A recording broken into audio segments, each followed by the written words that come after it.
them, it is impossible to renew any jurisprudence. And he said, my dear brothers and sisters in Islam, humanity now doesn't need any message from Allah or a prophethood. It is the humanity is capable of discovering existence of its own without prophets and capable of legislating without messages. Humanity today is much better than the era of a prophethood because humanity needed it to progress from the animal kingdom to humanity, but we no longer do. We need to realize that the human and ethical level of people's interactions with one another is much better now than before, even during the era of a prophethood. So mourning over the era of a nubuwah is futile. This is something batil, because we are now at a higher level intellectually, legislatively, ethically, and ritually. And this is, one of the small things he tried to make tafsir.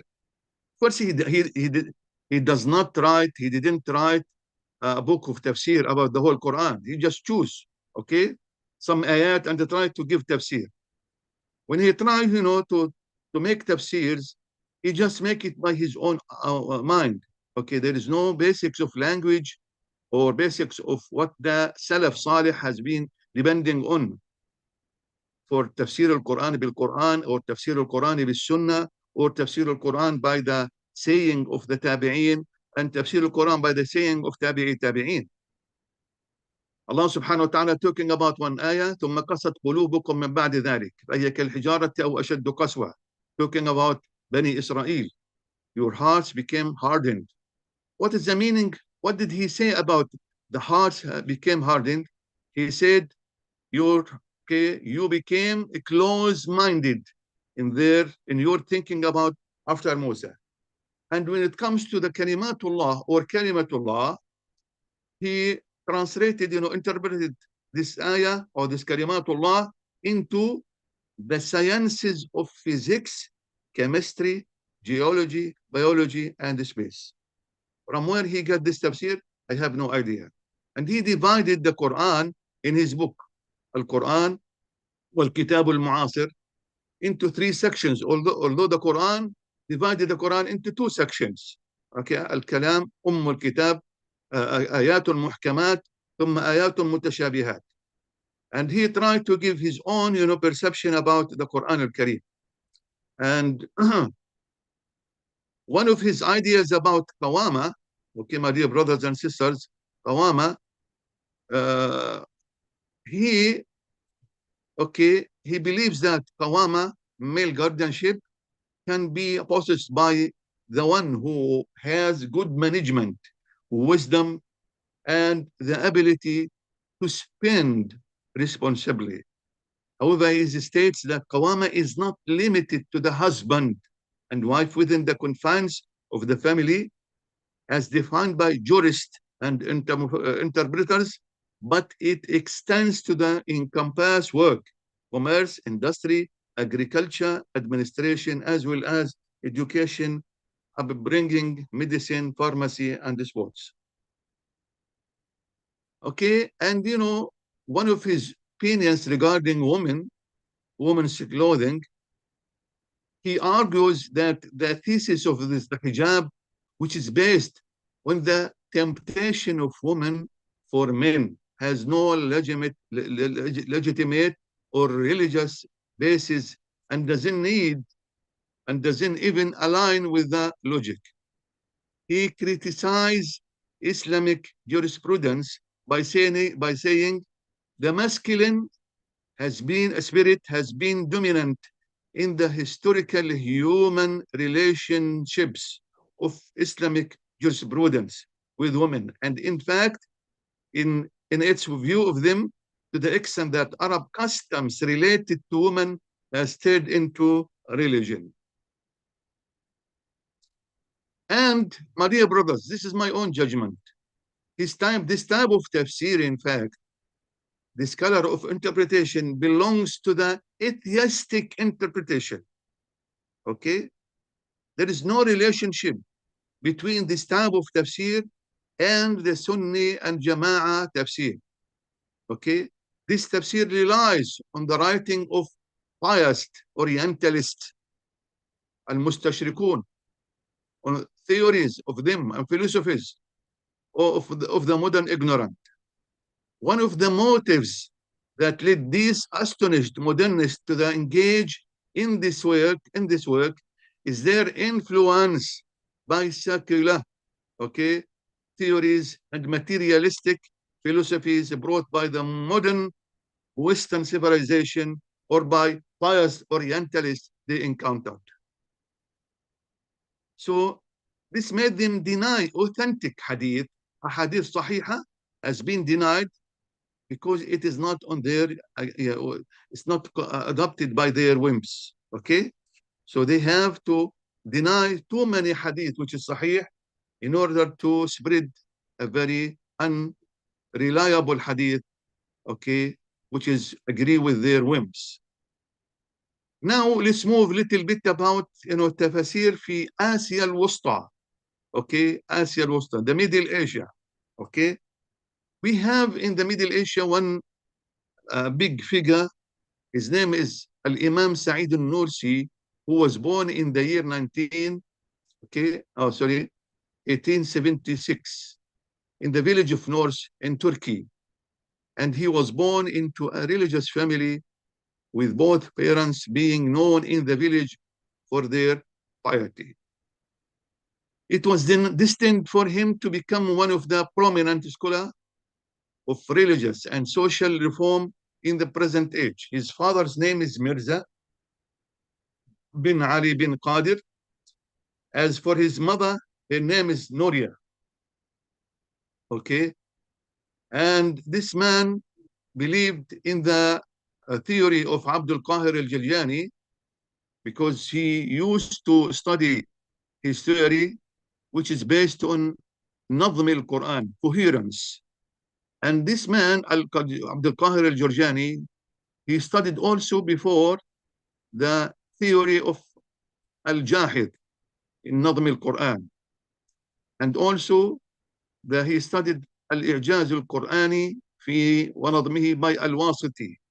And he also studied the book of al-Baqillani, which is inimitable of al-Quran al-Karim.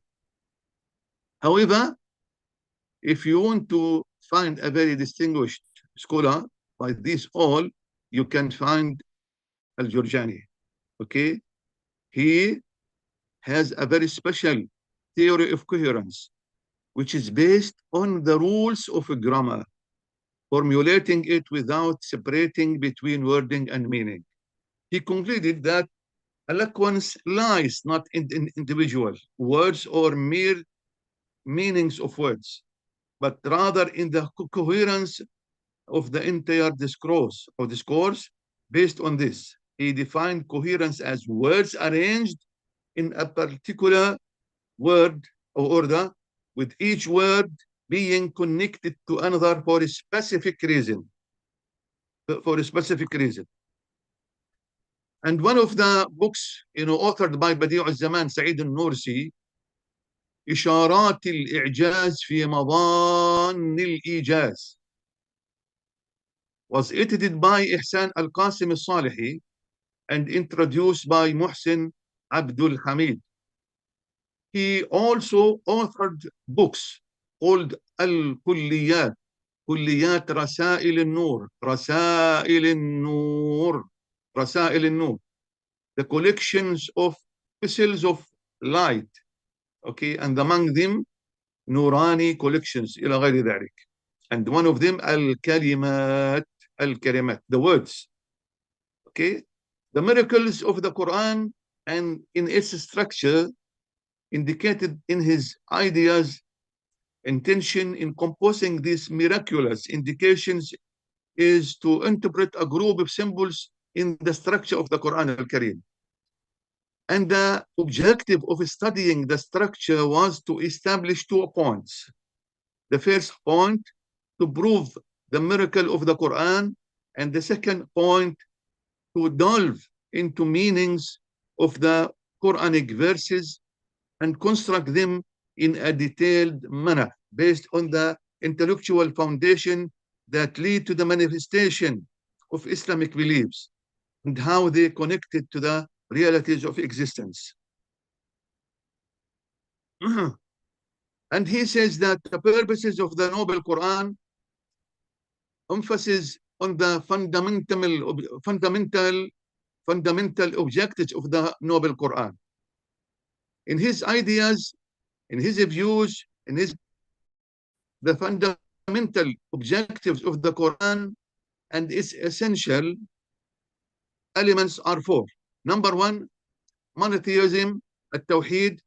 Number two, prophethood, al-Nubuwah. Number three, resurrection, al-Hashr. And number four is justice, al-Adl or al-Adala. Just as these four objectives are evident throughout the Quran, they may also manifest in one chapter after another, or even be alluded to in a single statement or ayah or word. Okay, now let's move a little bit to the al-Tafsir fi Asia. Okay, fi Asia.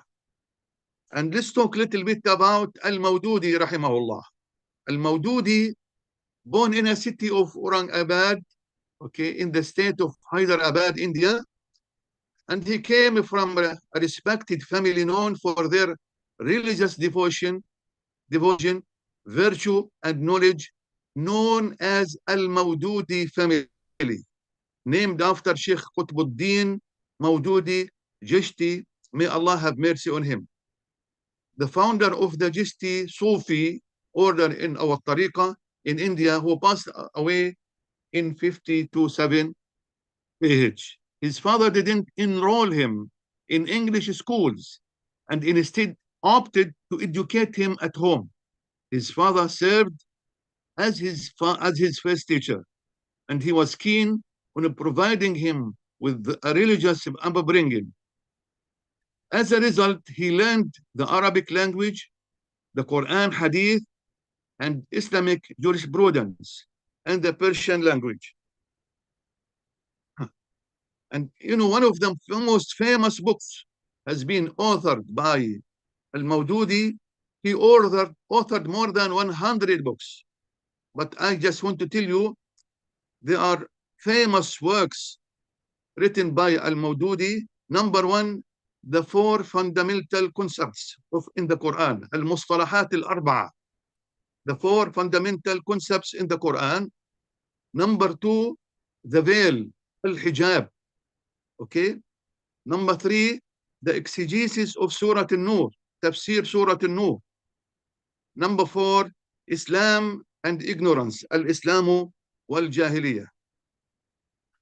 He, rahimahullah, constantly engaged in writing, okay, an introduction about the system of Islam, Nizam al-Islam. As a result of Al-Mawdudi's fame and the broad scope of his intellectual influence in the Islamic world, the thinker, the philosopher Muhammad Iqbal, also rahimahullah, invited him to Lahore in the year of 1352 AH, okay, to engage in his prominent Islamic activities there. Al-Mawdudi, of course, accepted the invitation. When Iqbal, okay, the philosopher, passed away the following year, leaving a significant void, empty, in the realm of thought and advocacy, attention turned to Al-Mawdudi to fill this void that emerged after Iqbal's departure. Al-Mawdudi, rahimahullah, with his colleagues, moved to Lahore, where he established the headquarters of the Islamic group, Al-Jama'atul Islamiyah, in Safar. After the creation of Pakistan for about 5 months, Al-Mawdudi delivered his first speech at the Law College, calling for the formation of Pakistani system in accordance with Islamic law. One of the most important works written by Al-Mawdudi rahimahullah. His tafsir, Tafhimul Qur'an. Tafhimul Qur'an. Okay? Okay? And he has, too many things written in his life.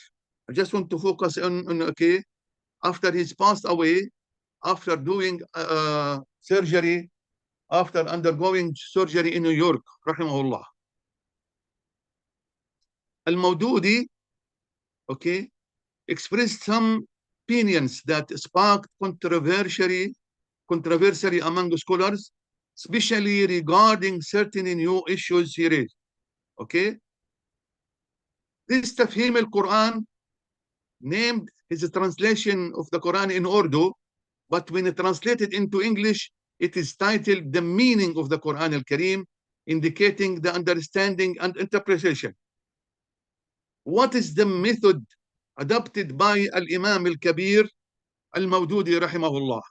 Al-Mawdudi's interest in the narrated interpretation, al-Tafsir bil-Ma'thur. He used to have a very quick overview of the surah. Before he start making tafsir for any surah, he used to have a quick overview of the surah themes before delving into its interpretation. Focus on studying the verses of legislation. Also, he always making attention and draw maps and images of the locations mentioned in the Holy Quran. And of course, he used to cite from the books of the people of the book, Ahlul Kitab. And also, one of his most important methodology in making tafsir, he used to refute false interpretation and exposing their deviations in the interpretation of the Quran al-Kareem. And also, not to forget that he used to emphasize or focus on studying the stories mentioned in the Holy Quran.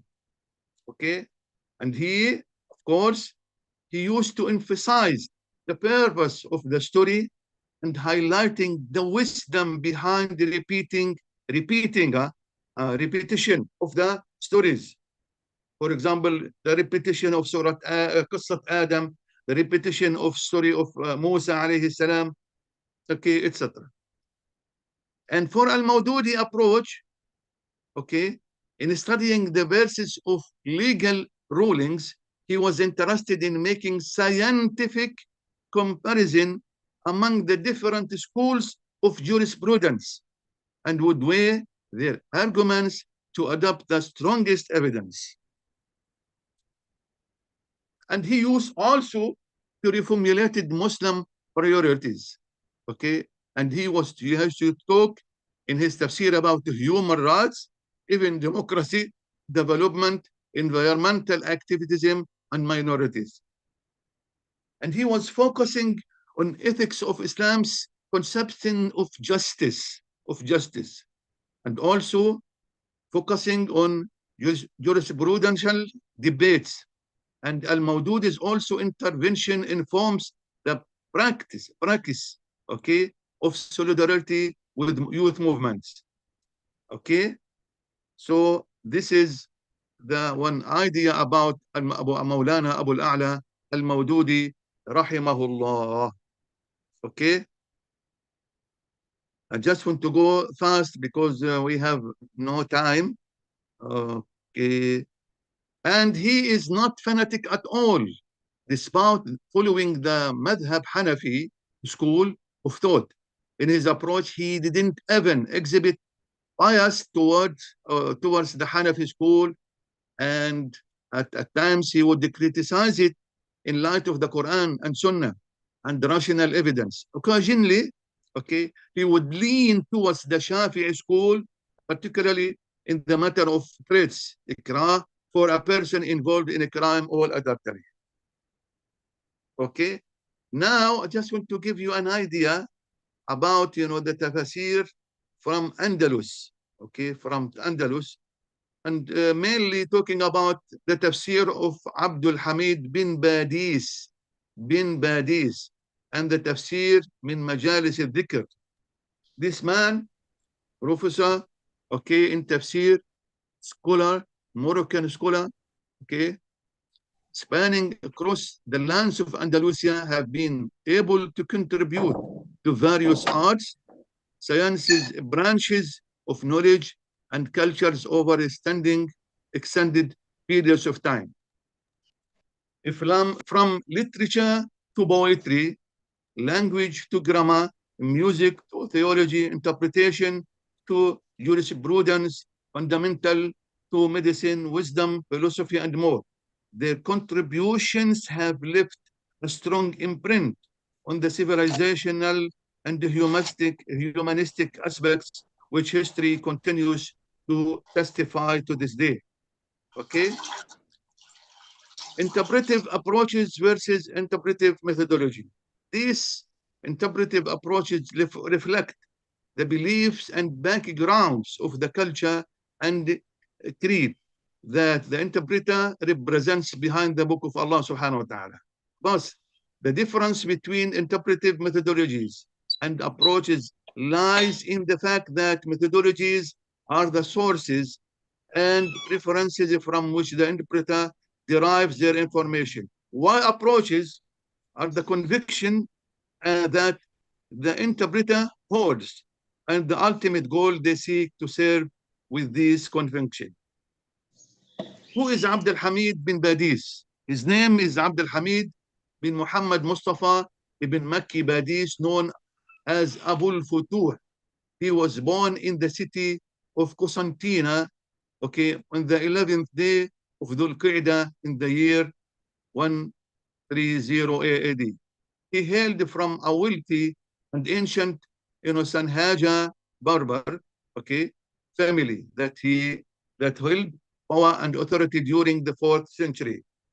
One of the prominent figure of his family was Amir Mu'izzuddin Dinullah ibn Badis, who passed away in the year 1068 AD, and supporting the Sunnah, fought against the innovation, al-bid'ah, and eradicated the extremist Khawarij, okay, driving them away from the Western Islamic lands and declaring the doctrine of Ahl Sunnati wal Jama'ah. He used to be a militant scholar, Abdul Hamid bin Badis, and he was influenced by the call of Imam Muhammad bin Abdul Wahhab when he performed the obligatory pilgrimage to Mecca. And he met with the scholars of the Salafi call during his journey. Abdul Hamid bin Badis, the pioneer of the contemporary Islamic movement in Algeria. Ibn Badis established an association based on Salafi principles, advocating for the reform of Muslim beliefs in Algeria. Okay? And he used to have a very strong rational arguments in the Quran, and he says it is sufficient to respond to all types of falsehood. Imam bin Badis, rahimahullah, believed that rational arguments in the Quran are sufficient to respond to those who are deviated from the truth. Allah subhanahu wa ta'ala says in Surah Al-Furqan, وَلَا يَأْتُونَكَ بِمَثَلٍ إِلَّا جِئْنَاكَ بِالْحَقِّ وَأَحْسَنَ تَفْسِيرًا. And they do not bring to you a similitude, except that we bring you the truth and the best explanation of Al-Qur'an Al-Karim. The interpretation of this verse, my dear brother, is that no matter how eloquent and embellished the disbelievers and their likes present their arguments and objection to you, O Muhammad, we have brought to you the truthful words that refute their falsehood, debunk their doubts, and invalidate their objectives. Our words are the best in clarity, comprehensive in details. And another tafsir by Ibn Badis, which is excellent tafsir. in the verse where Allah subhanahu wa ta'ala says, فَلَا تُطِعِ الْكَافِرِينَ فَلَا تُطِعِ الْكَافِرِينَ وَجَاهِدْهُمْ بِهِ جِهَادًا كَبِيرًا. Say, so do not obey the disbelievers and strive against them with the Quran, a great jihad. He says, or he sees a clear indication that the jihad in calling to Allah and upholding the truth of the religion, refuting falsehood, the doubts of the doubters, and the misguidance of the misguided, and rejecting the deniers is through the Quran. Through the Quran. You can do everything through the Quran. The Quran contains the clarifications of beliefs, the evidences, and refutations of the doubts surrounding them. And Al-Imam Ibn Badis, may Allah have mercy on him, he used to be one of the group Muslim reformers who pushed for the intellectual advancements in his direction. The first among them is the past century was Jamal al-Din al-Afghani, followed by Al-Imam Muhammad Abdu, and later in this century, Sheikh Rashid Rida and Imam bin Badis. These leaders, my dear brothers and sisters, believed that liberation from backwardness, okay, and subservience can only be achieved by making Islam a comprehensive way of life. If we believe that Islam is a comprehensive way of life, we can, okay, we can achieve our goals in this world. In his presentation, Tafsir, interpretation, which we present to the esteemed reader, he focuses on the objectives of the Quran. Okay? And he sees that the objectives of the Quran are real aspects. يعني جانب عقائدي. Number 2, the ethical aspect, جانب أخلاقي. ثالثا, thirdly, the practical aspect of life, الممارسة العملية في الحياة. When you understand anything of the Quran, if you want to be a very good Muslim, you have to practice. You have to imply, you have to do what you have learned from the Quran al-Karim. Also, now we have some tafasir from Juzur al-Malayu. Juzur al-Malayu, okay? Juzur al-Malayu. And we try to focus on one of the books called Tarjuman al-Mustafid by Abdul Rauf al-Fansuri. Abdul Rauf al-Fansuri. It is known that after the introduction of Islam to Indonesia, people needed a Quranic interpretation for the verses they recited in prayers and other contexts. Historical records mention that the first interpretation of some Quranic chapters was available since the 19th century AD, specifically for the interpretation of Surah Yasin, because in this area, in Asia, they read Surah Yasin every night of Khamis, the night of Jum'ah. On the day of Khamis, night of Jum'ah, they used to, after between Maghrib and Isha, they have to read Surah Yasin. Okay? And the author of that interpretation for Surah Yasin, unknown. Okay? In 17th century, Abdul Rauf al-Fansuri, rahimahullah, emerged and made significant efforts in authoring a complete Quranic interpretation in the Indonesian language. Okay? This is the first tafsir in this area, entitled Tarjuman al-Mustafid. Tarjuman al-Mustafid. This Sheikh served as the Mufti of the Kingdom of Aceh. Sahih ya Juwairiya? Okay. This Sheikh served as the Mufti of the Kingdom of Aceh during the reign of Sultana Safiyatuddin Taj Alam. His interpretation was a true translation of the Baidawi's interpretation. But researcher Dr. Peter G. Riddles refuted this claim, and he stated that it resembles the interpretation of Al-Jalalain with additional insights from other sources, such as Al-Baydawi and Al-Khazin, considering them as authoritative sources.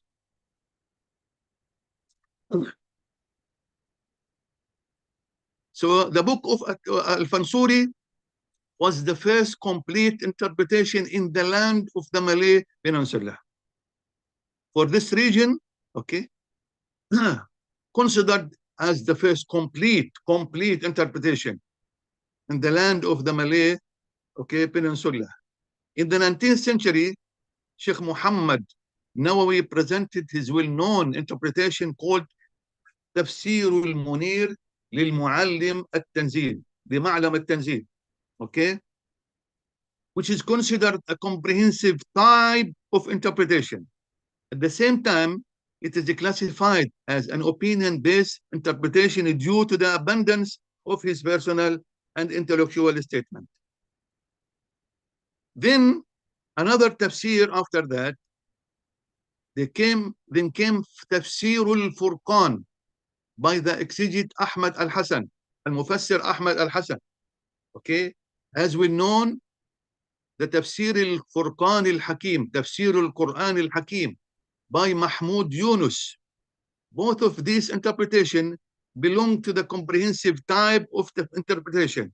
However, Mahmud Yunus, Tafsir al-Quran al-Hakim, stood out as it drew upon the statements and opinions of Indonesian scholars in its interpretation.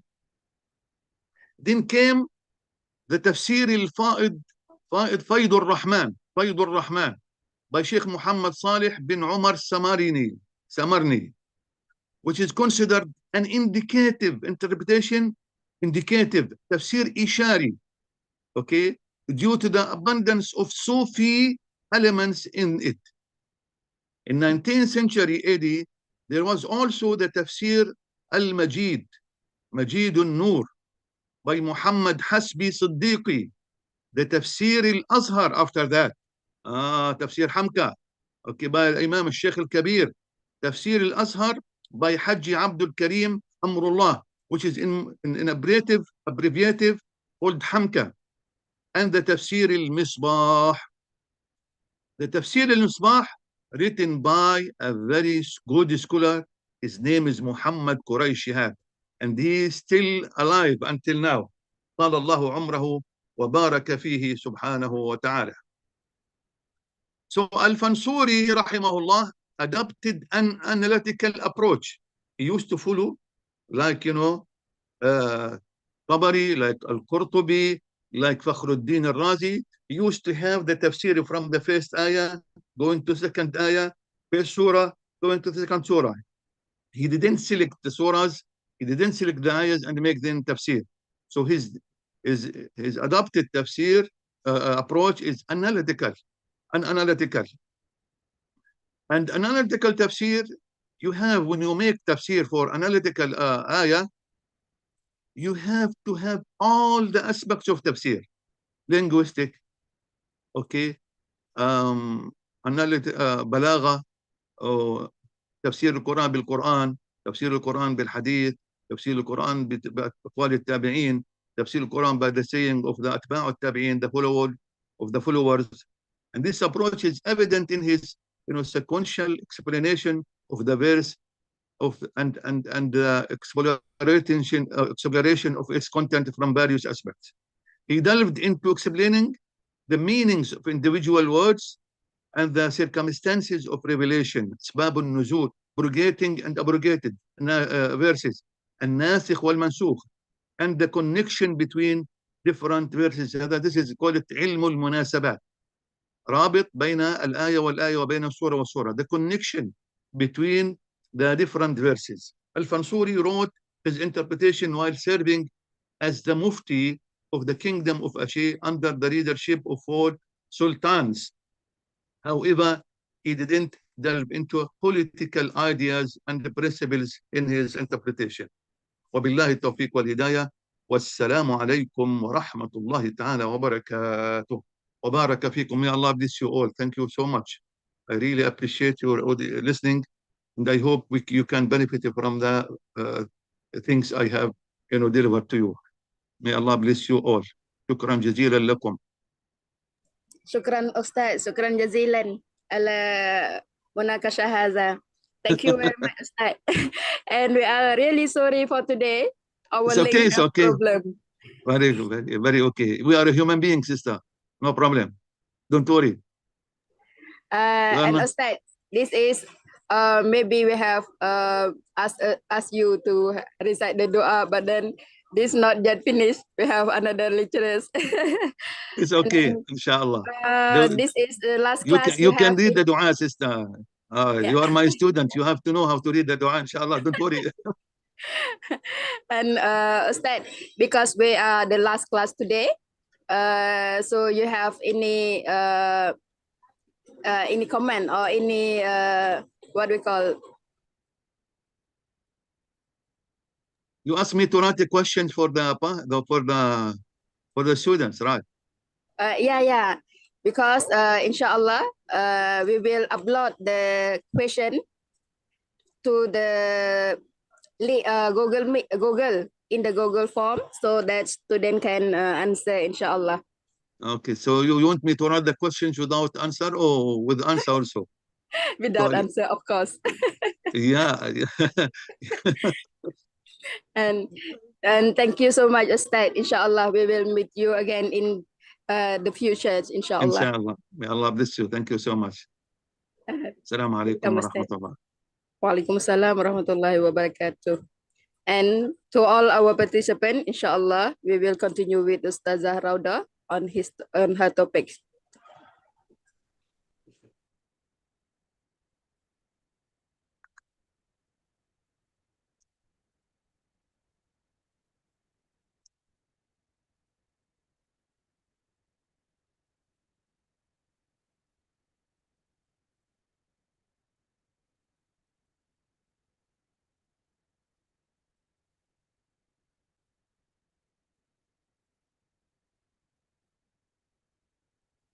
Bismillahirrahmanirrahim. Alhamdulillahi Rabbil Alameen wa bihi nasta'in wa ala rasulil huda wa din wa salatu wassalamu ala ashrafil anbiya'i wal mursalin wa ala alihi wa sahbihi ajma'in. Our respectful director, deputy director, Dr. Jamil, our beloved moderator, brothers and sisters, professors, associate professors, doctors, Haji, Assalamualaikum warahmatullahi wabarakatuh. Alhamdulillah, finally today we have reached to the last series of our program, and today will be our last session with the subject, the revelation as source of knowledge. As I have shared earlier, this is the screen and this is the link which you can click on it if you would like to purchase this book. May this book beneficial for all of us, not just for this subject, but also as a guiding principles in our scientific activities and explorations throughout our life, not only for us, but also for our young generation, inshallah. Bismillahirrahmanirrahim. Our topic today is on the concept of ayatullah, the importance of scientific exploration of nature in Islam. And as for this discussion, it is taken from chapter 4 of the book of Divine Revelation as source of knowledge. Introduction. One of the objectives for the creation of the universe, according to the Islamic perspective, is to serve as a sign or evidence, which we name in its Arabic language as ayat, indicating to the existence of God or His power, knowledge, and wisdom. It is not to create knowledge, but actually to discover, uncover, disclose, and understand the knowledge about the reality of phenomenon under investigations. So from this understanding, we knew that actually knowledge is there. Allah subhanahu wa ta'ala knows everything. He is Al-Alim, Al-Sami, Al-Khabir, Al-Basir. And with that, it indicates how Allah subhanahu wa ta'ala is the most knowing. So whatever new discoveries that human beings have done as an achievement in our scientific explorations or experimentation, it is not about to create that knowledge because it's already there. Allah subhanahu wa ta'ala already know, but it is how the human being and the creature of Allah being assigned as the Khalifa to discover that knowledge or to uncover it or to disclose the secret of such thing where it become like a new discovery of knowledge. What is the meaning of ayatullah and what is alam in Islamic perspective? Universe as well as kaun, that is translated as nature. So the word ayat is the singular of ayat is ayah. Ayah means alama, which means sign, evidence, proof, or indication that may lead the seeker of knowledge to a discovery about the true nature of something or phenomena, which you can understand here. Ayah is actually a sign. A sign, if we go deeper and explore further, then we will be able to see the indicator, and the sign that showed on the phenomenon of the power of Allah subhanahu wa ta'ala, and that process must go through seeking the knowledge related to it. So the synonym of ayah is alama. In Malay, we call alama as alamat to indicate the address of the house, because by knowing the address, we will be able to deliver our stuff to that particular place or to reach the destination accordingly. Therefore, the word ayah is for us to be able to reach to the understanding that Allah is the true creator, Allah is the sustainer of this universe. So, brothers and sisters, from this we can understand why is it we call the ayat in the Quran as ayatul Quran. It is because the entire Quran is an ayat, or the entire Quran is an alama. It is a sign, it is evidence, it is proof. In fact, it is a clear sign and manifest evidence to vindicate the true fact that Allah exists, and that all that exists other than Allah is not but His creature or makhluk, and it comes into existence as an immediate consequence of God's divine creative will creation. Please mute all your Quranic mics, ayah please. is verbal in nature, whose meaning is comprehensible to man through reading, qira'ah, and rehearsal. So, an ayah is actually divided into two categories, the verbal in nature and the non-verbal in nature. You may refer to the first lecture on this subject, which I have delivered around 6 weeks ago. I have explained on the nature of the Muslim scholars in addressing the signs and evidences of the existence of Allah through ayatul qawniyah and ayatul matluwah. Or in another word, we can say the ayat which is verbal in nature and the ayat which is observational in nature. Ayatul Quran is the one which is verbal in nature because it was verbally revealed by Allah subhanahu wa ta'ala with the intermediary of Jibril alayhi salam to the Prophet sallallahu alaihi wasallam. In fact, it was memorized and recited verbally by the Prophet to the rest of the companions, which later on it was transcribed into written materials, written writings in the time of the Prophet sallallahu alaihi wasallam by 40 formal scribes of the Quran and other informal companions. It was later on compiled formally in the time of Abu Bakr as-Siddiq by relying and referring to the written materials in the time of the Prophet sallallahu alaihi wasallam. I believe all of you have learned this from the subject of sciences of Quran under the topic of compilation of the Quran. So while doing the reading, while doing the rehearsal, qira'ah and tilawah of the Quran, at the same time, we are actually encouraged to understand the meaning, to ponder upon the verses, as well as contemplating on the messages trying to be sent by Allah subhanahu wa ta'ala, because by contemplating this ayah, we can reach to a certain level of understanding in which at the end of the day, we will definitely recognize the existence of Allah as the real creator and sustainer. Therefore, Ayatul Quran has become one of the sign and evidence of the truth of Allah subhanahu wa ta'ala. However, brothers and sisters, there is another kind of ayat or sign or evidence that is not verbal in nature. It refers to the entire world of creation, that is ayatullah al-Kawniyyah. And this is our core discussion today. The meaning of ayatullah alam universe and kaun nature.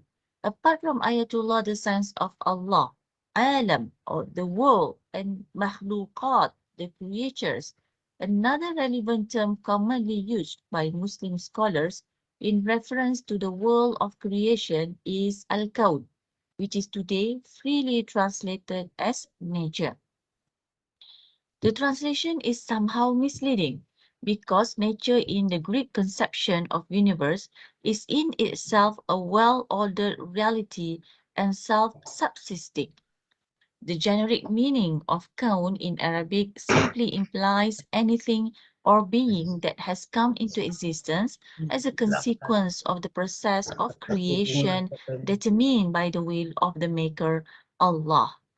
To conclude is actually the word al-kaun is something which is almost impossible to be translated into English because this word is specifically explained by Allah in the Quran to refer to the meaning that this is a creation. It is referring to the universe, the whole universe, not just the earth, but it also includes the planets, the suns, the moons, the galaxy, and everything which exists around us is included under the term of al-kaun, but al-kaun in its original Arabic term, it refers to the creation, which means it is a result of a creator, of the work of the creature. And who is the creature? That is Allah subhanahu wa ta'ala. So we do not say al-kaun is something which exists by coincide or by coincidence.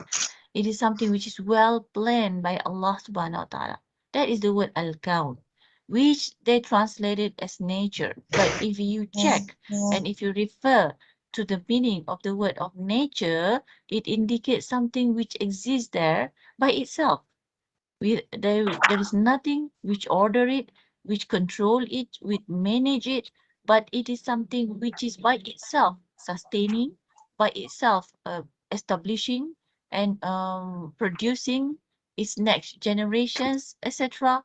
That's the meaning of the word nature.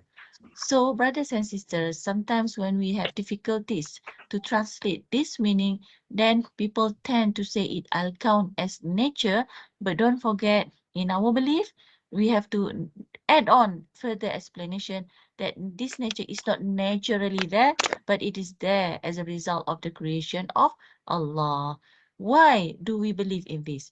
Because whoever go through the experimentation process on this nature around us, whatever they want to do experiment, we are welcome. Whether we want to take the huge animals or creatures to be as our experiment subject, we can do so. Because at the end of the day, when we have the pure intention in doing this experimentation, the result will bring us to the understanding that there is a true creature that is truly sustaining everything, and that creature is something or someone which is inimitable, and nobody can challenge the power, nobody can duplicate the same skills, the same ability other than Allah subhanahu wa ta'ala. And at the end of the day, that is why the Allah subhanahu wa ta'ala said in the Quran, Innama yakhshallah min ibadihil ulama. Indeed, those who are afraid of Allah, who have the God consciousness, who are scared of Allah, who are frightened with the existence of Allah SWT, are those among the scholars, are those among the educated. So one of the process of education is by going through this experimentation process, by going through this contemplation. When I mention about experimentations, brothers and sisters, it's not necessary that it has to be in the scientific or the sciences laboratories. Not necessarily it has to be officially being conducted in that laboratory. But scientific explorations can also be done by us, by academicians, by the public, by the believers, by contemplating upon the creation of Allah subhanahu wa ta'ala, in which it will result to the same conclusion that all these are not there by itself, but it is there by the plan and by the creation of Allah subhanahu wa ta'ala. Okay, so this is the ayatullah. The true reality al-kawn, the process of creation determined by the will of the maker. And who is that maker? It is Allah subhanahu wa ta'ala, and that is the creator. We can understand this from the Quranic verse in Al-Quran. We can see there are two verses here. The first one, Allah said, أَوَلَيْسَ الَّذِي خَلَقَ السَّمَاوَاتِ وَالْأَرْضَ بِقَادِرٍ عَلَىٰ أَن يَخْلُقَ مِثْلَهُ.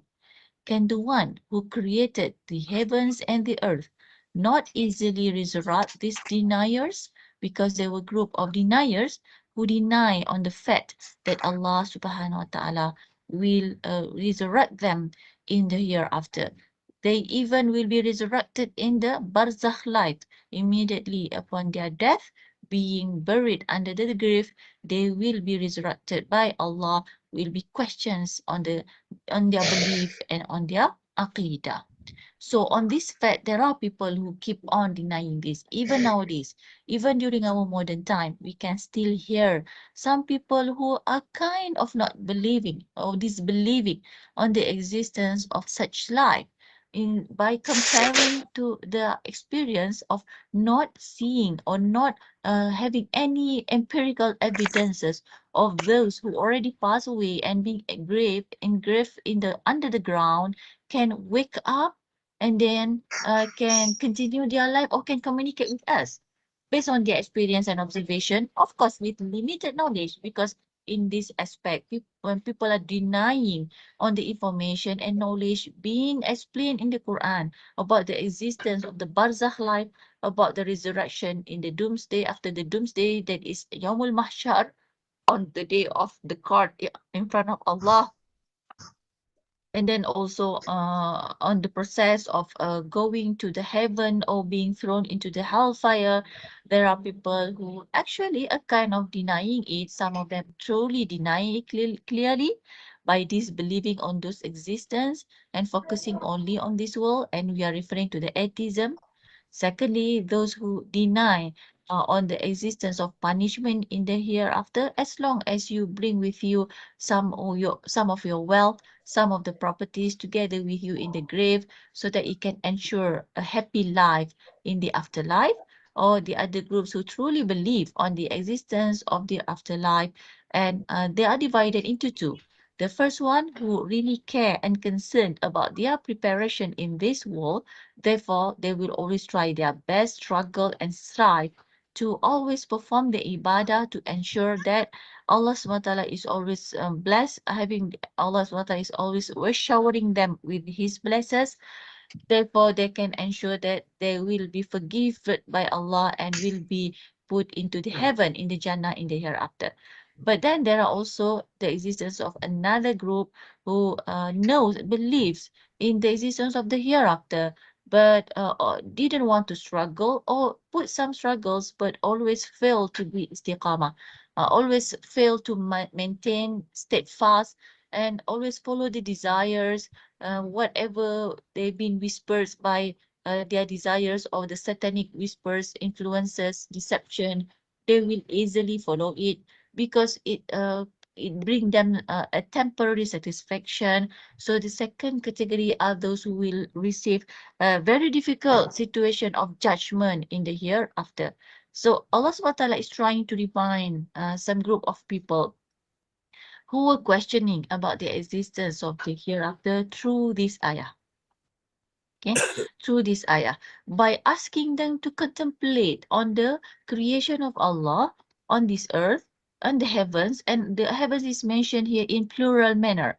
You can see as-samawat is the plural of as-sama. Sama is the singular, while the earth is only mentioned as singular, while arb is singular. What if the plural, it will be said as aradi. So this indicate and this has given the Muslim scholars during our glorious period to explore further on the universe, on the galaxy, because they have seen the sign of the existence of other than what we can see in this atmosphere. As-samawat indicate the skies, isn't it? The heavens.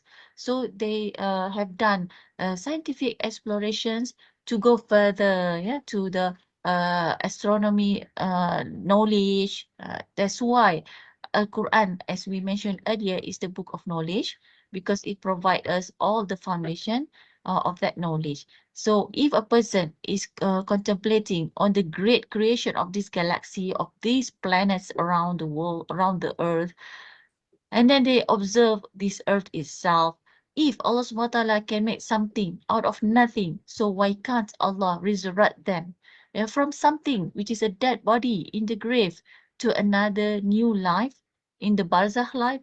And if he destroyed due to the doomsday, for example, the end of the day, Yawmul Qiyamah, still can Allah resurrect it? Not from nothing, but out of something, right?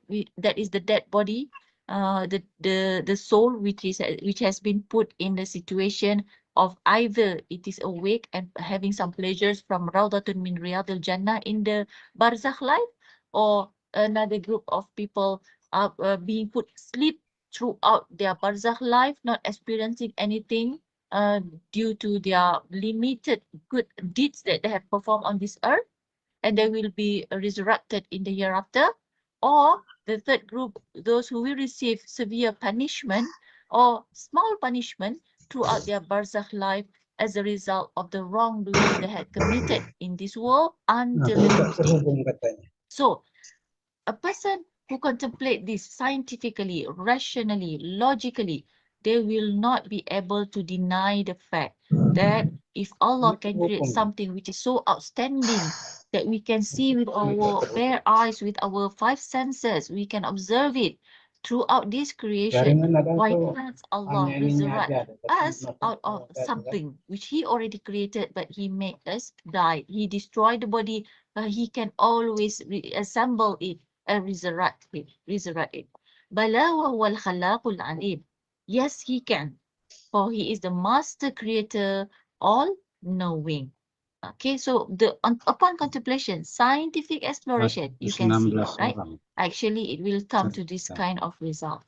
If I can give a lot of examples, but due to our time limitation, at least I am sharing with you one of the way how to contemplate and reach to this understanding through this process. Inshallah, I believe our audience today will be able to extend it further and to elaborate it better, inshallah, in another fields and disciplines. Okay, another ayah to explain the fact of kun and kaun. Innama amruhu idha arada shay'an ay yaqula lahu kun fayakun.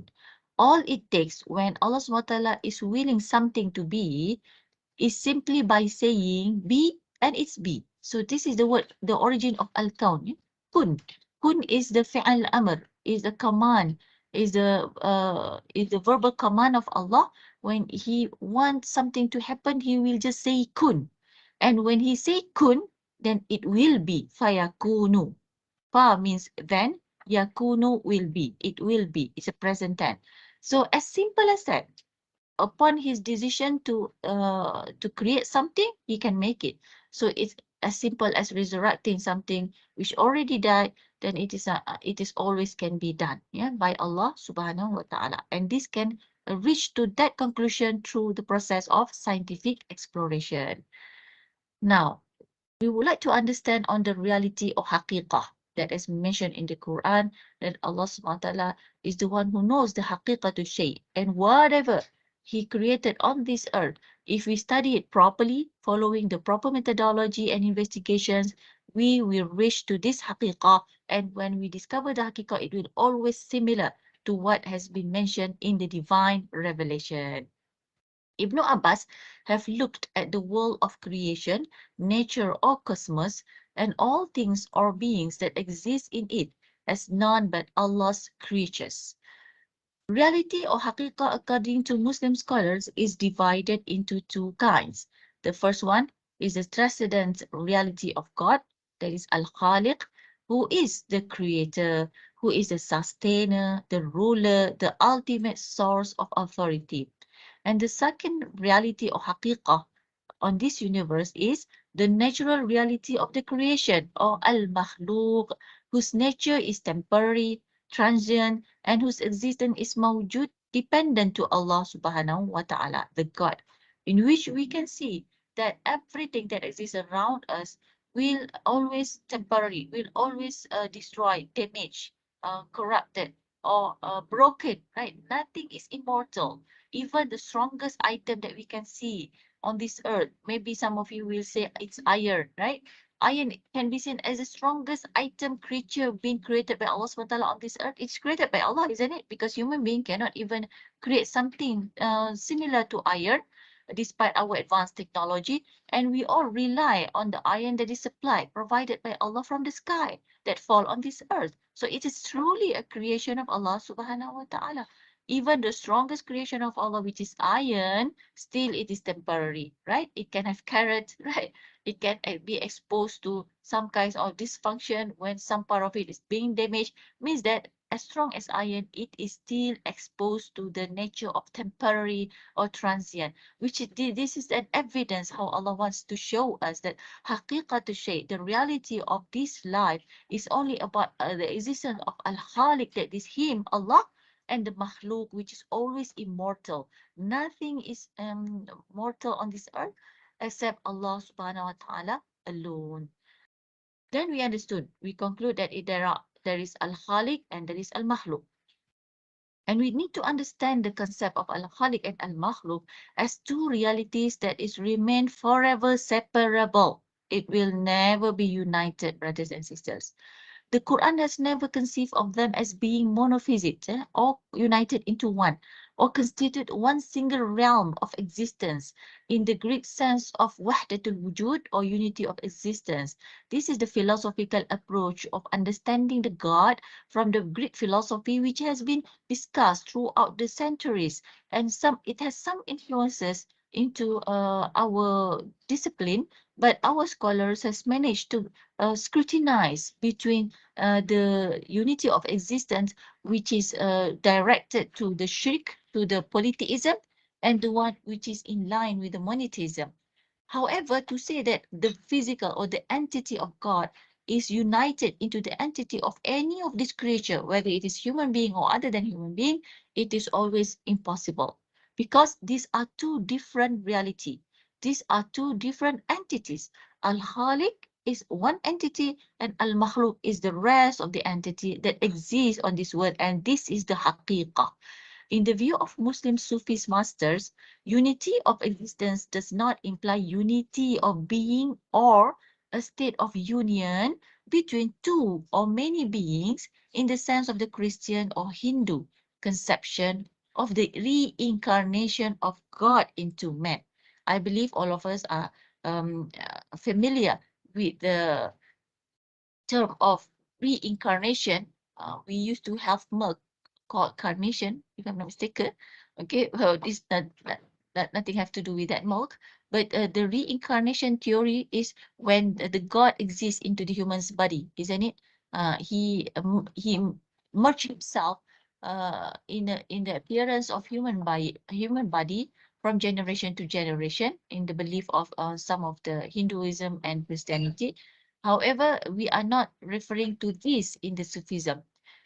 Some Sufism do mention about this kind of wahdatul wujud, but it has another meaning, which we try to explain here. Three significant definitions or explanations on what they actually try to reflect on this wahdatul wujud. So we can conclude very short, brothers and sisters. Wahdatul wujud of Sufi term should be interpreted as follows. So other than this interpretation, then there is a huge question mark.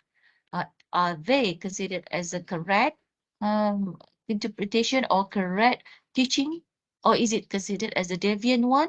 So as long as they are within these definitions and interpretations, We hope and we pray that these are among the correct Sufis tariqat. We can say they, because normally they call themselves as tariqat. Number one is indescribable spiritual closeness. That is thou is the God. Feeling very close to Allah subhanahu wa ta'ala. Not in his being, not in the being of Allah, but his divine light, nur, his divine favor, rahmah, mercy, and compassion, and love, rahim. So we feel that Allah is so close to us because we can feel the nur of Allah, Allahu nur samawati wal ard.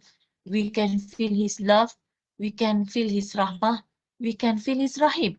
So this closeness brings us to the wahdatul, the feeling of wahdatul wujud, not the being is reincarnating together or being united with the being of Allah. That is impossible. The second definition is based on the ayah, Allahu yabda'ul khalqa summa yu'iduhu summa ilayhi turja'un. It is Allah who originates the creation and will resurrect it, and then to him you will all be returned. So it means here that all things derive their being and existence from the absolute and infinite reality God. The meaning of the unity of existence in this sense is expressed in the Quranic verse, we are but from and for God, unto him we shall return. That is the second explanation, which means that we are originally from God. Of course, we are not here by ourselves, and then we all will return to God, and therefore this could be understood as the wahdatul wujud in the Sufism. And the third definition is unity of purpose, or the purpose of their creation is but solely to serve and worship the Creator. Another understanding is that in terms of the creation, we are all being created by Allah SWT with one purpose. What is that purpose? Innama khalaqtul jinna wal insa illa liya'budun. Indeed, we have created the jinn and the humankind for the purpose of worshipping. So this is the purpose, and with this purpose, we are all united. And this is kind of when we worship Allah, we are focusing on Him alone, and this understanding can be accepted in the Sufism belief, in the Sufism way. So the Quranic term for nature is alami, right? We realize it's mentioned in Surah Al-Fatiha and other ayat, other verses in the Quran. Alhamdulillahi Rabbil Alamin. The term is a collective noun derived from alam, which simply means the world. Allah is refers to in the Quran as Rabbul Alamin, or the Lord of Al-Alamin, or the worlds, the plural of the worlds. So in not just one world, this world that we can see physically, but there are also the existence of other worlds, which is considered as unseen. Some of them are truly being unseen. For example, the Alamul Jinn, Alamul Malaika. Others can still be seen by using some equipments. For example, when the bacteria, the virus, right, and the cells, we can still see them under some equipment such as a stethoscope, microscope, etc., ultrasound, and X-ray, and etc. Okay. The collective term alamin, according to Ibn Abbas, is all embracing used in reference to the heavens and the earth and all that exists in them or between them, whether it is visible shahada or invisible ghaibiyah other than God. So other than God. Allah is also ghaib, right? The Arkanul Iman, the 6 Arkanul Iman are all ghaib. But Allah is haqiqati shay al-khaliq, and the rest are makhluqat. So this is the haqiqah. So al-alamin is referring to all these makhluqat in which they exist in. So some makhluqat, for example, the worms, right? The scorpions are living under the ground. So these are the makhluqat under the alam of the under the ground. There is alam under the ground, isn't it? And the scientific exploration has proven it. And then there is also alam in this air, because actually the air is not empty. There are living things here. There are carbon dioxide, oxygen, bacteria, right? Things that is going around us that we cannot see. This is invisible. It is ghaibiyah, but there are in alamul hawa, for example, right? And alam watery world. The watery world is in the ocean. And it is also divided to the river, to the well, to the lakes and the ocean. And each and every single watery world, there are also living things. There are also makhluqat living inside those worlds. So this is also considered as what world? Another world, right? Another dimension of the world that some of us can get access into it, but not everything. Yes, we can dive in the sea, but of course we cannot explore the whole ocean exists on this world. And then there is also watery world, or fiery world, which exists in the very hot areas, which is almost like the temperature of the fire, where normally in a normal situation, we will not be able to get access there. But in this fiery world, there are also living things, right? So all this information, which are related to the ghaibiyat, are available. Part of it in the Quran, part of it in the Hadith, but we will not extend further than what has been explained to us in the Quran and the Hadith, except of those being granted to some people due to some gifted knowledge that we have discussed in our previous class. But again, remember the ethic, the akhlaq of our believers. If they are in case given such knowledge, they will never be arrogant. They will never need to announce and declare and promote themselves throughout the world that they are receiving such a laduni knowledge, for example, from the side of Allah, for example, but they keep it for themselves and they will only use it for the sake of bringing the prosperities of humankind, imaratul ardi, not for the purpose of becoming arrogant, not for the purpose of demanding respect from the people towards them, not for the purpose of obtaining certain level of society, certain degree in the society, but it is truly for the sake of Allah subhanahu wa ta'ala. Okay. Muslim scholars have nevertheless agreed that alam is semantically derived from alamah, which means sign, evidence, or proof by which one may attain the knowledge of something. So let's challenge ourselves. Let's just choose only one single creature of Allah on this earth, have a contemplation on that creature.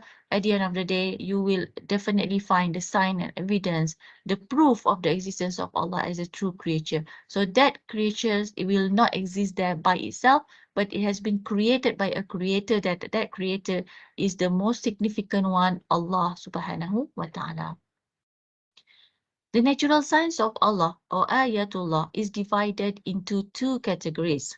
The first category is the horizontal signs of Allah, or we name it in Arabic language as ayatullah al-ufuqiyyah, that consists of everything that exists in the universe, which is comprehensible to the senses, mahsus, through observation and other empirical methods of investigation. So whatever you can observe around you, whether it is the furthest distance, sanurihim ayatina fil afaqi. So the word afaq here is referring to the ufuk, that is the horizontal signs of Allah. Whatever you can observe from your five senses, whatever you can reach with the equipment, stethoscope, microscope, telescope, example, even the furthest region. If you study from furthest distance, you can always come to the same conclusion that all these are created by Allah subhanahu wa ta'ala. And how great is Allah subhanahu wa ta'ala. How significant are all these creation being created by Allah subhanahu wa ta'ala to serve us as the Khalifa of Allah, so that we can perform our ibadah in the best manner with the support of all these existence around us. The second ayatullah is the human signs of Allah, or ayatullah and nafsiyah, which is consisted of humankind as individuals or society.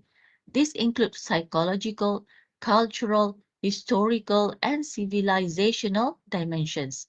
And this been addressed in the same ayat which I recited just now. Sanurihim ayatina fil afaqi. That is number one. And number two is wa fi anfusihim. And within ourselves means that Allah commands us to contemplate upon ourselves, to look into ourselves, not just focusing on the appearance, on the presentations of the physical appearance in front of the mirror, and to look nice, neat and tidy, for example, but to ponder upon ourselves, look into ourselves, look into the heart, have some reflection into our rational, our feelings. All these are explained very well in the Muslim disciplines, among the Muslim scholars, and you can refer to the book of Dosa Dosa Akhir Zaman, which can be found online, on the chapter of dosa-dosa hati. Yeah, that is my chapter. I have explained in quite detail, but in a modern and simplified way on the existence of qalb, fuad, aqal. Yeah.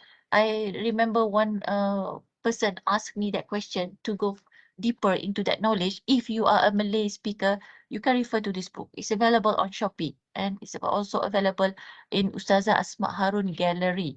Because she also wrote one chapter with me. She became the co-author of one chapter in this book.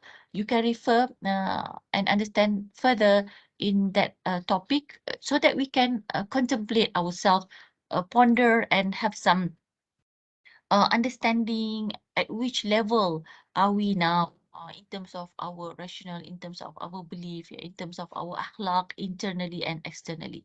Hopefully that will help. Okay, so we come to the conclusion of Ayatullah. Ayatullah is the nature and all that exists in it, including its natural forces and causal laws and phenomena. Yeah, so whatever we study about the geography, the anthropology, right? Astronomy, even about human being, everything will indicate us to the causal laws in which it is impossible to be there by itself. It must be designed, sustained, and controlled by a supreme power. And that comes to the conclusion that it is Allah subhanahu wa ta'ala. The second conclusion is that the human self was the center of man's being with all its physical, mental, psychological, mixed up and dispositions as a rational creature as opposed to other rational and non-rational creatures of God. So whatever we study about ourselves, try to understand our behavior, yeah, our mental development, mental illness, for example, it will bring us to the same conclusion that all this must be controlled by Allah SWT. So when He provides this to us, then He must also provide the solutions related to its problems, right? We also have physical problem, mental problem, psychological problem. It's true. The physical problems that we face, the diseases, the sickness, the illness, isn't Allah SWT has provided the creatures that can be taken and make into ingredients that can provide medicines to all this illness, isn't it? And this is what we can witness nowadays. Look at the pharmacy. Observe whatever there in the pharmacy are originated from the creation of Allah. Either it's plants, either it's animals, etc. Same goes to the mental. Allah provides us with the mental health. Okay, now when it is ill, is there any solution? Yes, it is. Allah provide the signs, the indicators, the tips on how to solve it in the Quran. And if you want to study further on the mental issues, you can explore on the interpretation of the Quran provided by Imam Badi'u Zaman Sa'inusi on Rasail An-Nur. It has a lot of remedies on the mental illness issue. Same go to psychological mix-up, etc. So again, when it is provided by Allah, the solution is also from Allah, and we can understand it by contemplating. Ayatullah, another sign of Allah is through observing our own nature and our own desire. Lastly is human society. This includes its historical origin, ethnicity, civilization, culture, geography, history, development, and etc. So again, a person who thought that they are just studying about the history or studying about civilization, ethnicity, they should not isolate themselves from the understanding that by the end of their study, they will also arrive to the same conclusion, that it is impossible to have all these kind of disciplines of knowledge without the one who created everything related to ethnic, everything who make different colors of the skins, different languages, different civilization, development, and the fall of empires. All these must be designed by the great designer, that is Allah subhanahu wa ta'ala. So brothers and sisters, scientific exploration of Ayatullah is very, very important. Scientific exploration of the world of creation here signifies all the activities that are aimed at attaining a better understanding or knowledge of reality by means of empirical methods of investigation, such as observation and experiments and the exercise of reasoning. The activities alone must be truly objective and unbiased, which also indicate how Islam is really concerned about the process of seeking knowledge, and very, very concerned with the intention in seeking the knowledge. Whatever knowledge that we seek, whatever scientific exploration that we involve, we must have the proper objective, that is to attain the understanding about Allah subhanahu wa ta'ala. With that, we will be guided by Allah. With that, we will be able to outcome with a very creative output, throughout our scientific explorations, as what we have witnessed during the glorious period of Islam, how advanced the Muslim scholars were. They were the one who designed the algebra in mathematics, right? They designed the basic knowledge of astronomy. They designed the basic, build up the basic construction of aeroplane. They have designed the basic bicycle shape, architecture and engineering. They have been designing all the basic before we fall. When we fall, it has been taken, and we have witnessed now the Western countries are kind of one step ahead in front of us. But don't worry, we can see now we are also developing very well. Alhamdulillah, there are new technologies, discoveries being disclosed in our areas or by our people. For example, in Indonesia, there was a boy who discovered how to gain the electrical sources energy from the trees, right? So he's a Muslim. We have also seen how the Muslim scholars are the first in the world who introduced the halal certificates at international level. And scientifically, it's proven that this halal certificate is far more better than the non-halal, and it ensures clean, pure, and hygiene products, because of the guidelines and the prerequisite that need to be fulfilled while trying to apply the halal methodology. And there are many, many more. And we can see also Muslim country like Turkey is now among the most advanced in their weapon, the drone weapon. It is the latest in the technology. Also like 10 to 20 years ahead in terms of technology, the TOGG, and they are also Muslims. So brothers and sisters, Alhamdulillah, we are now getting better and better as long as we stick to the teaching of divine revelation. Inshallah, we will reach to that glorious period once again. So doing science for them is a righteous deed and a form of worship, ibadah. The application of science is therefore aimed to attain the knowledge of something beyond nature, or ma'rifatullah, that is the knowledge about Allah. Unlike other religions, Islam has never placed any restriction for Muslim scientists to explore the world of creation. In fact, we were told, we were commanded many times in the Quran, أَفَلَا تَعْقِلُونَ أَفَلَا تُبْصِرُونَ أَفَلَا تَتَذَكَّرُونَ أَفَلَا تَتَفَكَّرُونَ. It has been a command of Allah for us to think, contemplate, so that we can reach to another discovery in our disciplines of knowledge. This is the importance of tafakkur. Many of the Prophet's traditions, ahadith, have emphasized the importance of tafakkur, or reflection upon the world of creation, in its both religious and intellectual sciences. That's the meaning of tafakkur, okay? More than anything else.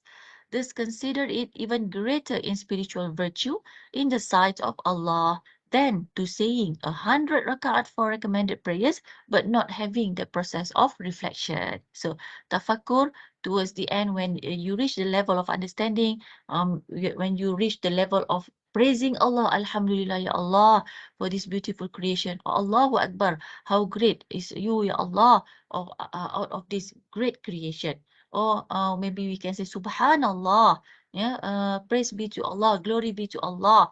Again, all these words, dhikr, when we recite it verbally, but out of our expression on the greatness of Allah subhanahu wa ta'ala wholeheartedly, as a result of the process of tafakkur and contemplation, it will be rewarded by Allah subhanahu wa ta'ala with unlimited reward. It is more valuable than just praying 100 of rakaat without having a contemplation in the process, or just by physical movement, and the heart is somehow connected to Allah, but not in the way how you arrive to a conclusion of a tafakkur during the contemplation process. Yeah. So when you reach that level, you'll be very satisfied, very excited, very happy. Yeah. And sometimes it make you fall into tears, because you feel like, Ya Allah, you are so great. I'm so humble, I'm very weak, I'm very faqir, I'm very da'if. I'm always in need of you, Ya Allah. When we reach to that level and we cry, that tears will be the witness in the hereafter. That tears will protect it from the heat of the hellfire. Allah will use it to protect us from the heat of the hellfire. And maybe all of us will be protected from being thrown into the hellfire as a result of his wrath. May Allah subhanahu wa ta'ala forgive us all. And all these need process, brothers and sisters, and we can do this process effectively by doing tafakkur. So this is my call upon myself especially, and all of us who are here, to always exercise our rational, our heart, to always contemplate, so that we can reach to the level of loving and believing in Allah with full understanding and with full pleasures and ni'mah. And the result is objectives of this scientific exploration of Ayatullah is, number one, to master, to have a scientific mastery of nature, means to be an expert in the sciences, on the natural sciences, yeah, in the scientific exploration related to this nature, means that we have to be a champion in this area, in this aspect. And I've given some examples just now. And we believe that inshallah we're going to be champion in another discoveries in the near future with the wills of Allah and with the proper intention. Secondly, after having the scientific mastery of nature, we actually want to be a devoted servant of Allah. We want to reach the understanding of Allah, ma'rifatullah, become a good servant of Allah subhanahu wa ta'ala, become the one who beloved by Allah subhanahu wa ta'ala. So among will be considered as among those who are successful in this life and in the hereafter. And that can be done when we can deliver ourselves from errors. Make sure we didn't commit wrongdoings, right? How do we able to refrain ourselves from continuously committing wrongdoings? Is when we realize that it is errors. So when it is errors, we try to deliver ourselves from these errors. And we need the knowledge to reach to this level, right? So this is a process that we are doing by attending these courses. We are trying to attend the knowledge, which we hope will bring us to Ma'rifatullah, which later on bring us, deliver us from any kind of errors and refrain us from committing wrongdoings easily. Having Allah subhanahu wa ta'ala controlling us in all our scientific activities, may all of us be protected and be given the strength from committing any mistakes that might lead to the wrath of Allah subhanahu wa ta'ala in this world and in the hereafter. With that, Alhamdulillah, I've done my last lecture. I'm sorry for taking 50 minutes, but this is the last session, and hopefully it will be beneficial for all of us, not just through this period, but throughout the life until the hereafter. I would like to apologize for all my weaknesses and my shortcomings. As part of human being, I am of course incomplete and full of mistakes. Therefore, I hope you can forgive me. And I also ask Allah subhanahu wa ta'ala to always provide me with his tawbah, with his forgiveness at all time, inshallah. Thank you very much. Assalamualaikum warahmatullahi wabarakatuh.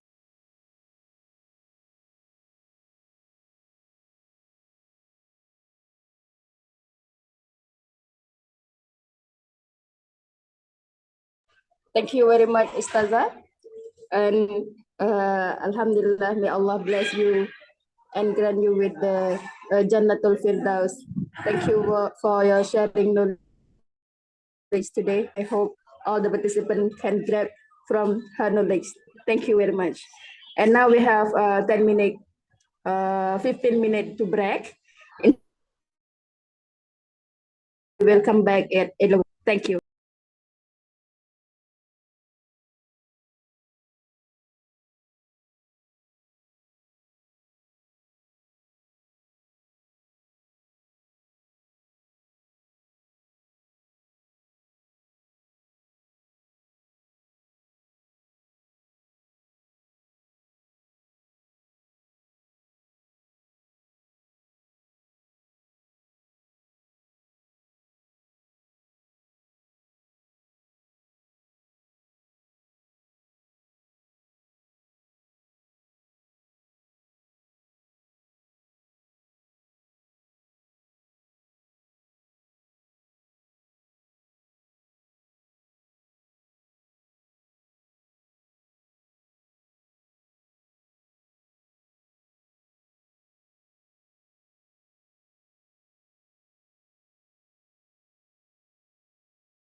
Assalamualaikum Ustaz.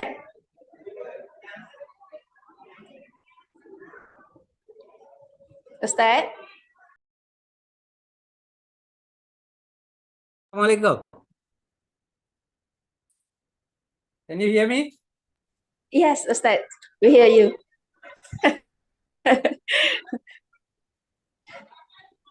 How's everything? Alhamdulillah, Alhamdulillah khair.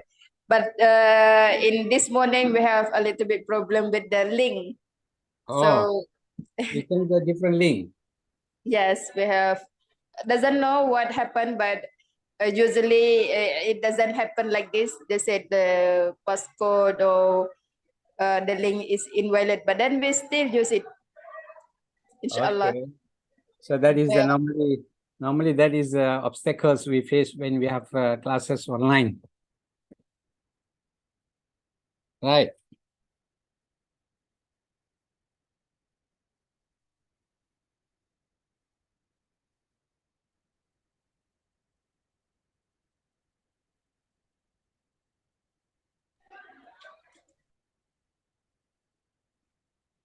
Ustaz, can you try to share the screen first? Okay, one moment.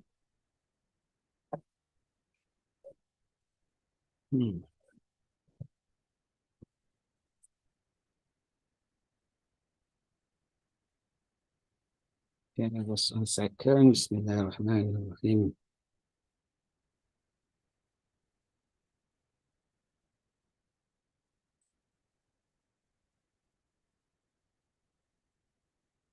Alhamdulillah. Allahumma lakal hamdu wa shukr. Okay. Just 1 moment.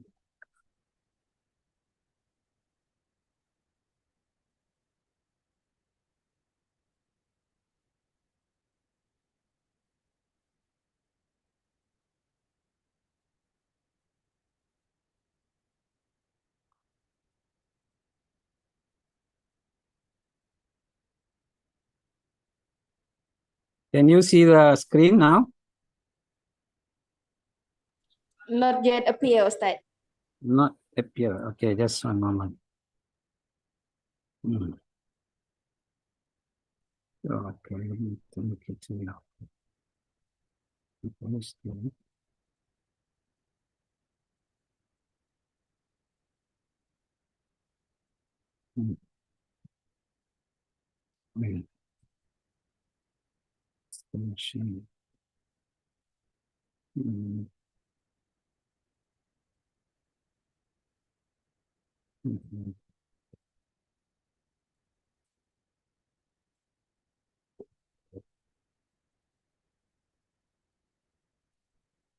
it okay now? Yes, it appear. But can Ustaz put it as a slideshow? Slideshow. This is slideshow already. Okay.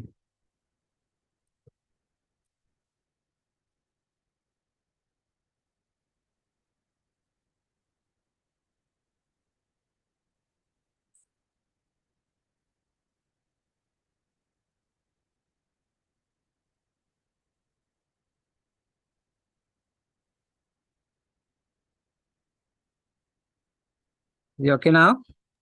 Yeah, Ustaz, try to move. Move what? The next slide. Oh, Okay, okay. It can move now. okay. We can move from here to other slide, but only will come if we want to change the file, different file. Yeah. Never mind, we'll try what we can do because since today is the last session, there will be a lot of things to deliver. Yeah, of course, sure. So for all participants, just to inform you that the last class, Ustazah Zunaidah, that she teach us about the fundamental of tafsir. She have replaced for Ustaz for last class. She already replaced him from he takes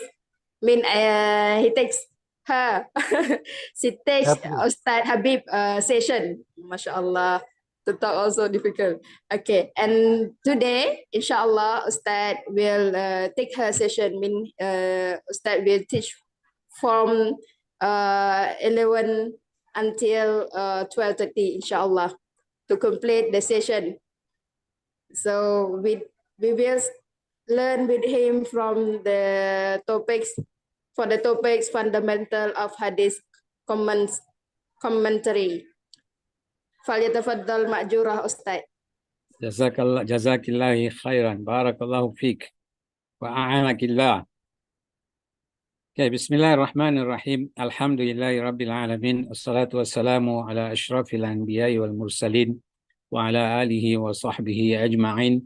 Rabbi shrah li sadri wa yassir li amri wa hlul 'uqdatam min lisani yafqahu qawli. Subhanaka la ilma lana illa ma 'allamtana innaka antal alimul hakim. Amma ba'd, dear brothers and sisters, first of all, we'd like to thanks to Allah subhanahu wa ta'ala for enabling us to meet in this gathering, in this session. And we thanks also to the organizer, particularly Sister Zunaidah, who is always with us, monitoring all the smooth running of the sessions. Thank you very much for you, Sister. So today, as we know that in the last week I could not able to present my lesson, my session, due to some unavoidable reason. So today we will have both session, week number 5 and week number 6. As you can see in week number 5, some of the topics may be in your slides, the one I posted in the Google Drive, may be a little bit different because I already updated some of the things. So here the topic is outcome of these endeavors.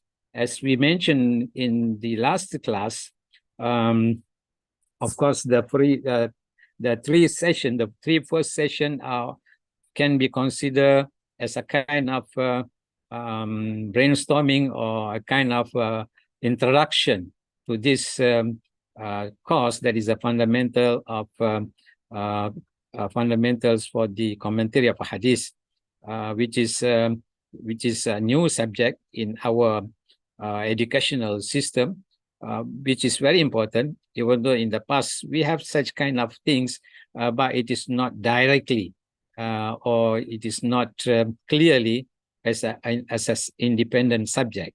It is normally it will be included in the subject, what you call it, Mustalah al-Hadith.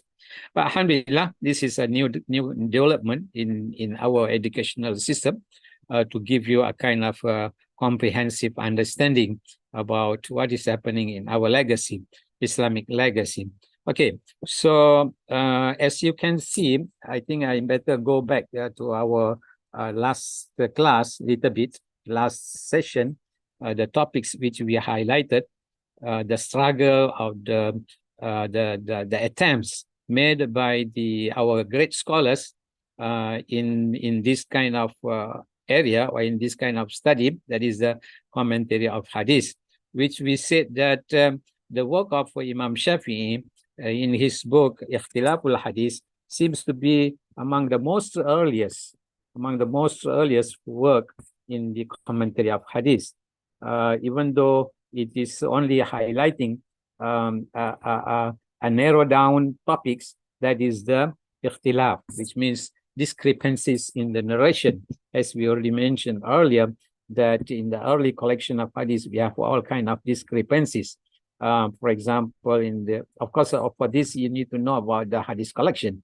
We already highlighted, even though it is not in that detail, but I believe and hope that you understand how the gathering or how the collection of hadith come into exist in the 2nd century, starting from the 2nd century until at least about 5th century of Hijrah. So that is one work of Imam Shafi'i. This we already, I think, I highlighted. Then we have also a work of Sheikh Al-Ustaz Nadr ibn Suhaili, or Sumail, who died in 203 a year after a year before the death of Imam Shafi'i rahimahullah.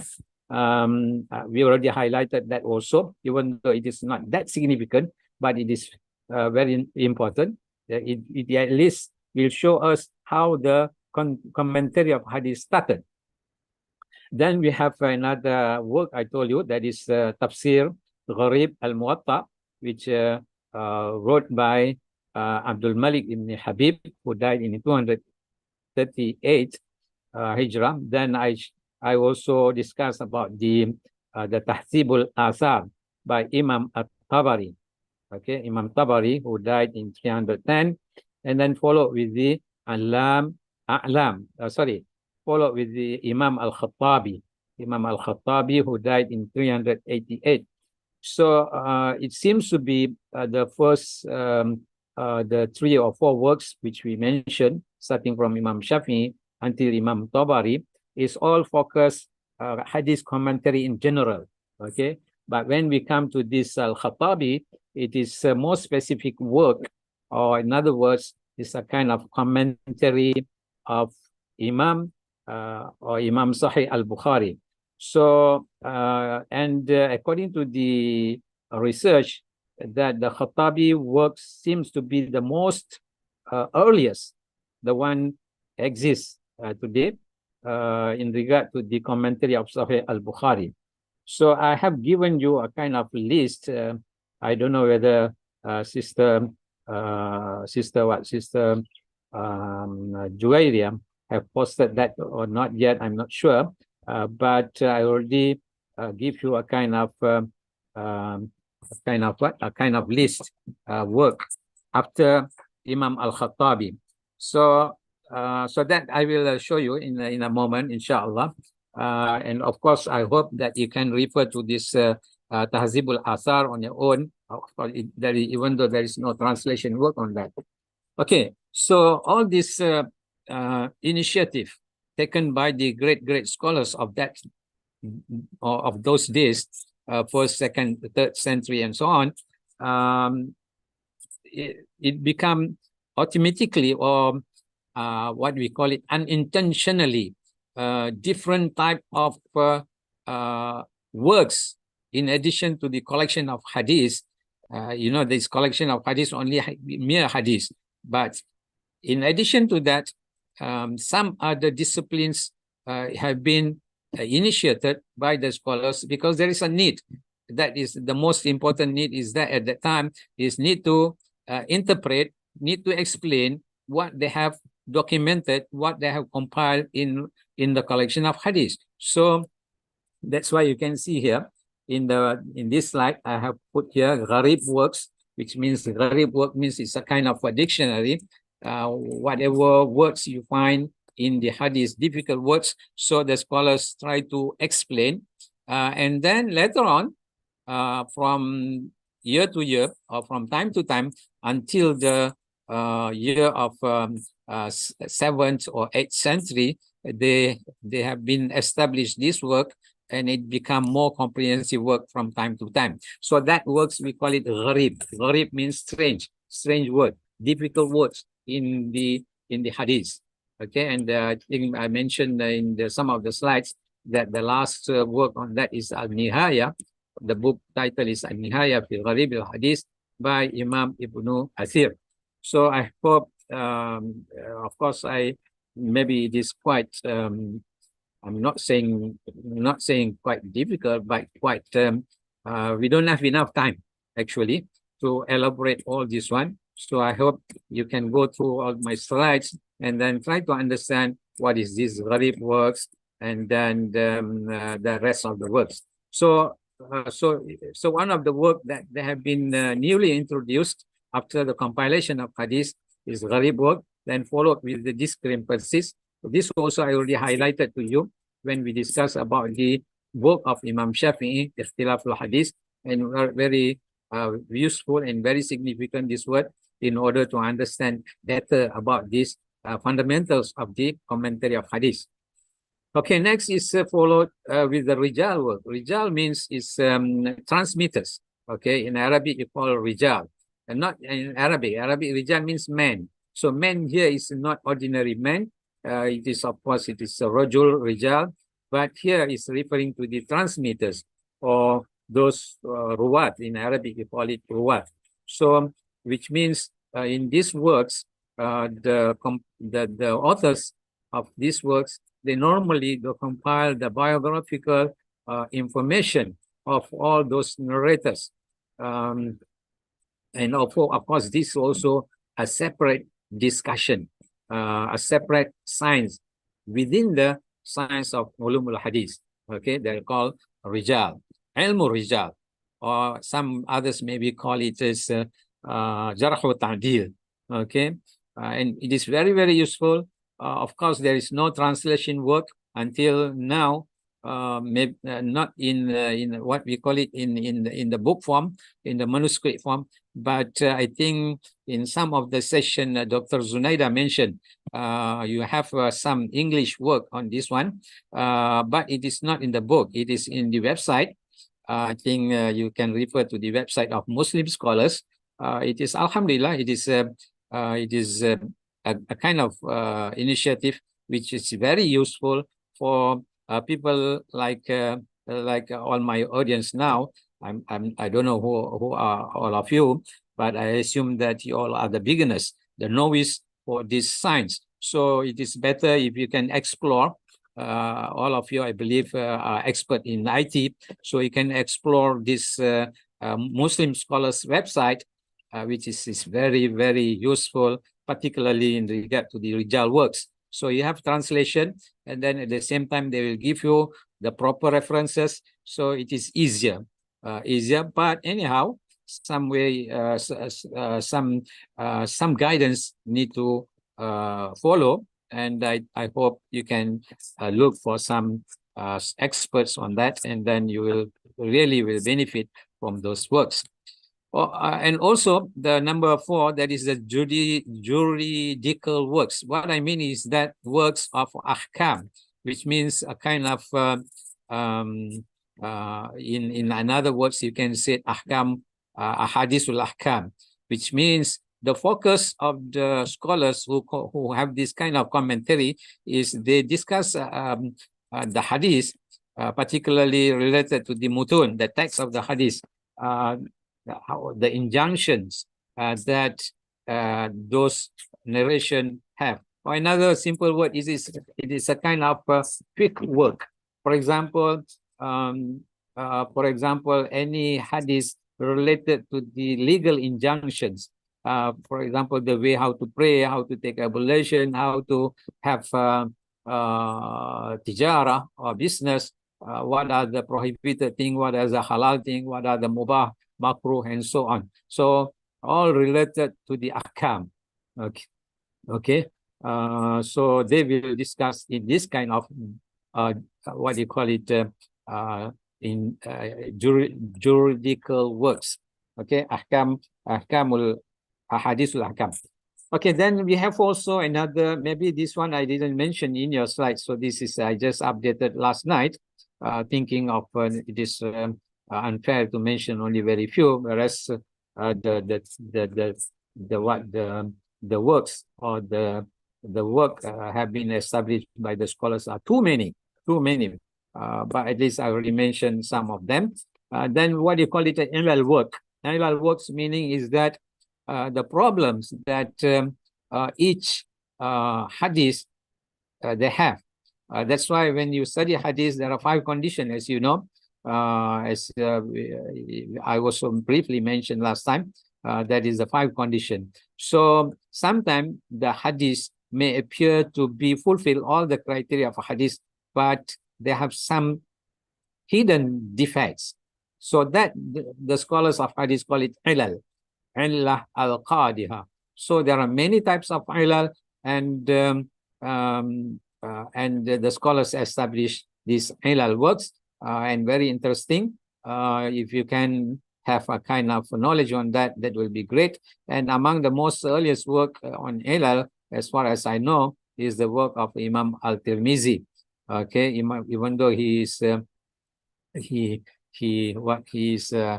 came in the 3rd century, but he already started thinking of this subject, and he did a kind of writing on the ilal al-hadith, the defect of the hadith. Then also you have mushkil. The mushkil means problematic or confusion. So this is almost same like the one, the discrepancies work, but it is more than that.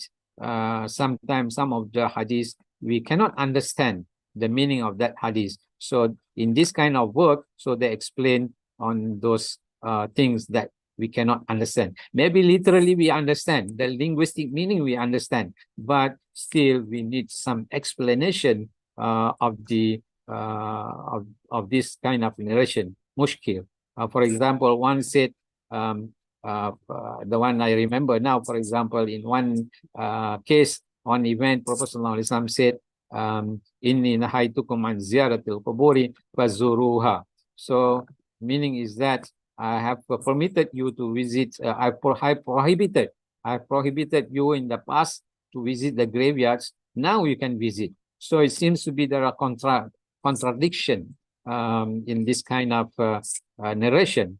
And also, for example, Prophet ﷺ prohibited us to sit on the graveyard or to sit on the grave. But at the same time, Prophet ﷺ said in some incident, he said and give tazkira, give a kind of reminder to the companions at the graveyard. So it appears to be a kind of contradiction. Okay, but so that's why the scholars handle this kind of issues in the works, what you call it, mushkil. Okay, so then similarly, there are marasil work. Marasil, I think you already know mursal. What is the mursal means? So it is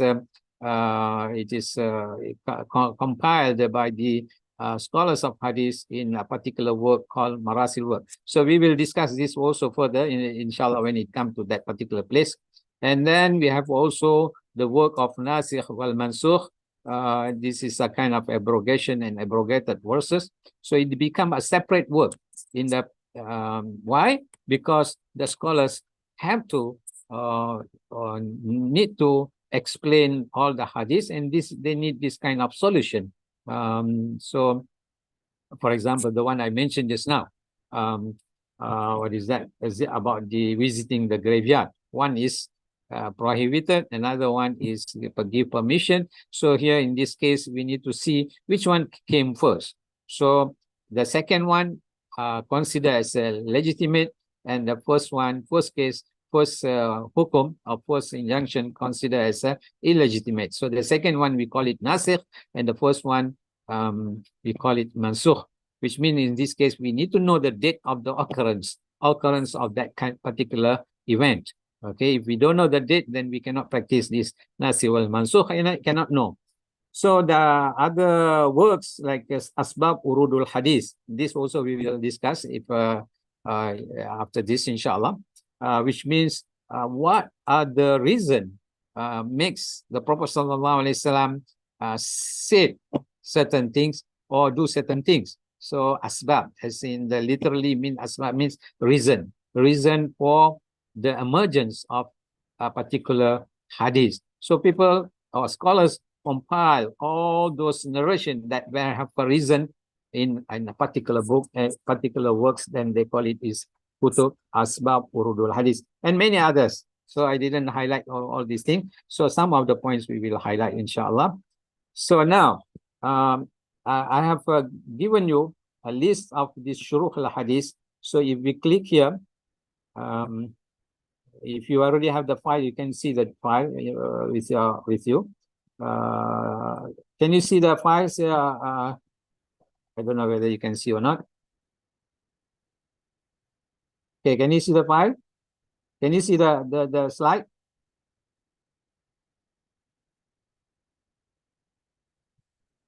Okay, so as and this also very important, but through this collection, through this name of the commentaries, we can know how the real commentary have been appeared. All of you can see here. For example, I have mentioned here more than 20 works, and for your information, all the works which I mentioned here, I already arranged according to the chronological order, which one is started first, and then followed with the others. until today.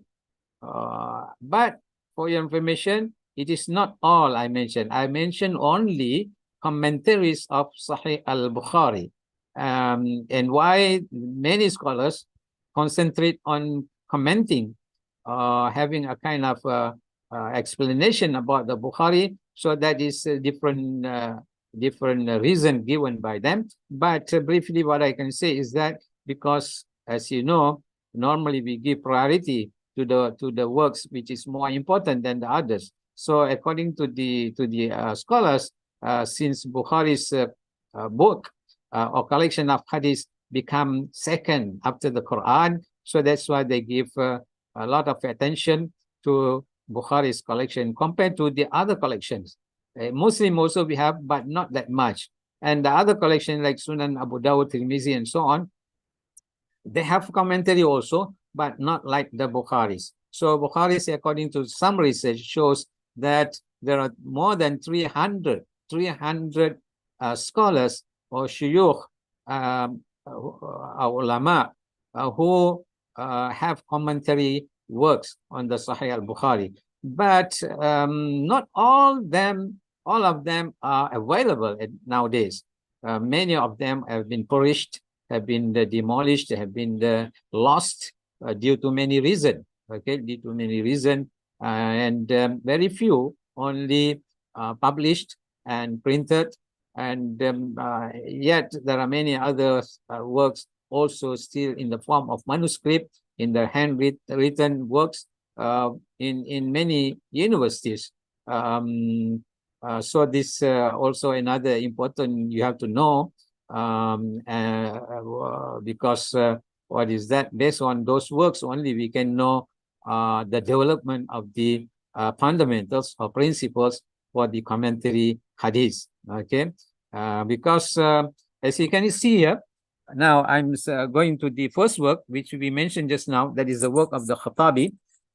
It is not that comprehensive. You can read on your own later. So we have just look into the chronological order now, then we will move on to other things. By the way, can you see the slide or not? Because I already changed to another slide now, where you have the list of the book. Zunaidah, can you see? The slide cannot, Ustad. Can you share? Reshare. Okay, just a moment.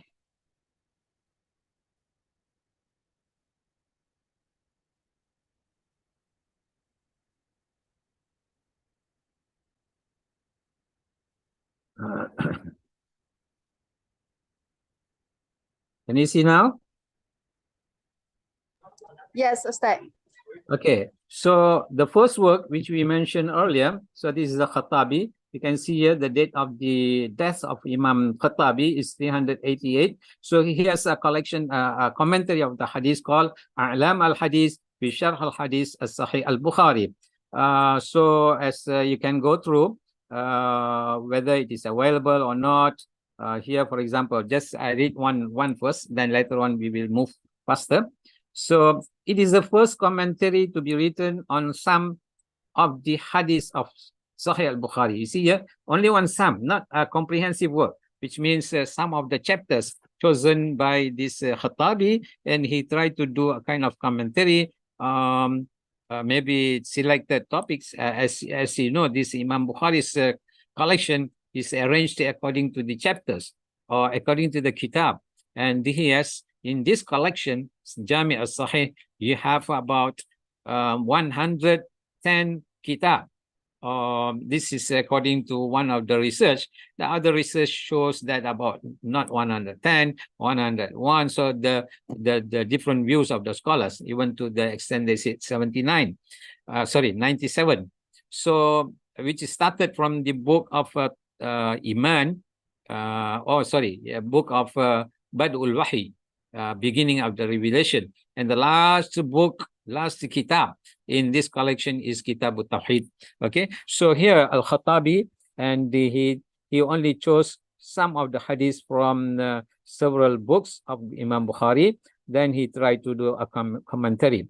So Dr. Muhammad Ibn Sa'id al-Saud Ali Saud has conducted tahqiq. Tahqiq means a kind of editing on this book, that is A'lam al-Hadith fi Sharh Sahih al-Bukhari, on it, which has been published in 4 volumes by At-Turas al-Islami. So if you want to get this one, I never seen this the published one. I have seen only the manuscript. So this commentary is also published with the title A'lam as-Sunan. Yeah, this I have seen, A'lam as-Sunan. Both the title are different, but the content are the same. Why? Then that is different issue lah on that. We don't know why he give 2 different names, or whether it is altered by the scholars who come later. In this commentary, Imam Khattabi discusses the correct spelling. So you can see here the nature of this commentary. He tried to give a kind of correct spelling on certain words and vowelization, how to pronounce the words of the hadith at length, and supports his discussion with many proofs from the Arabic. Of course, you know that these words in the hadith book as well as in the Quran all are classical Arabic. So in order to properly pronounce, so we must refer to the Ash'ar al-Jahiliyyah, which means the poem of during the time of the Jahiliyyah, because the Al-Quran and the Hadith is in their language. So in order to understand better about the Hadith, so whether you like it or not, we need to refer to all those language material in order to understand better about some of the words or some of the phrases and so on.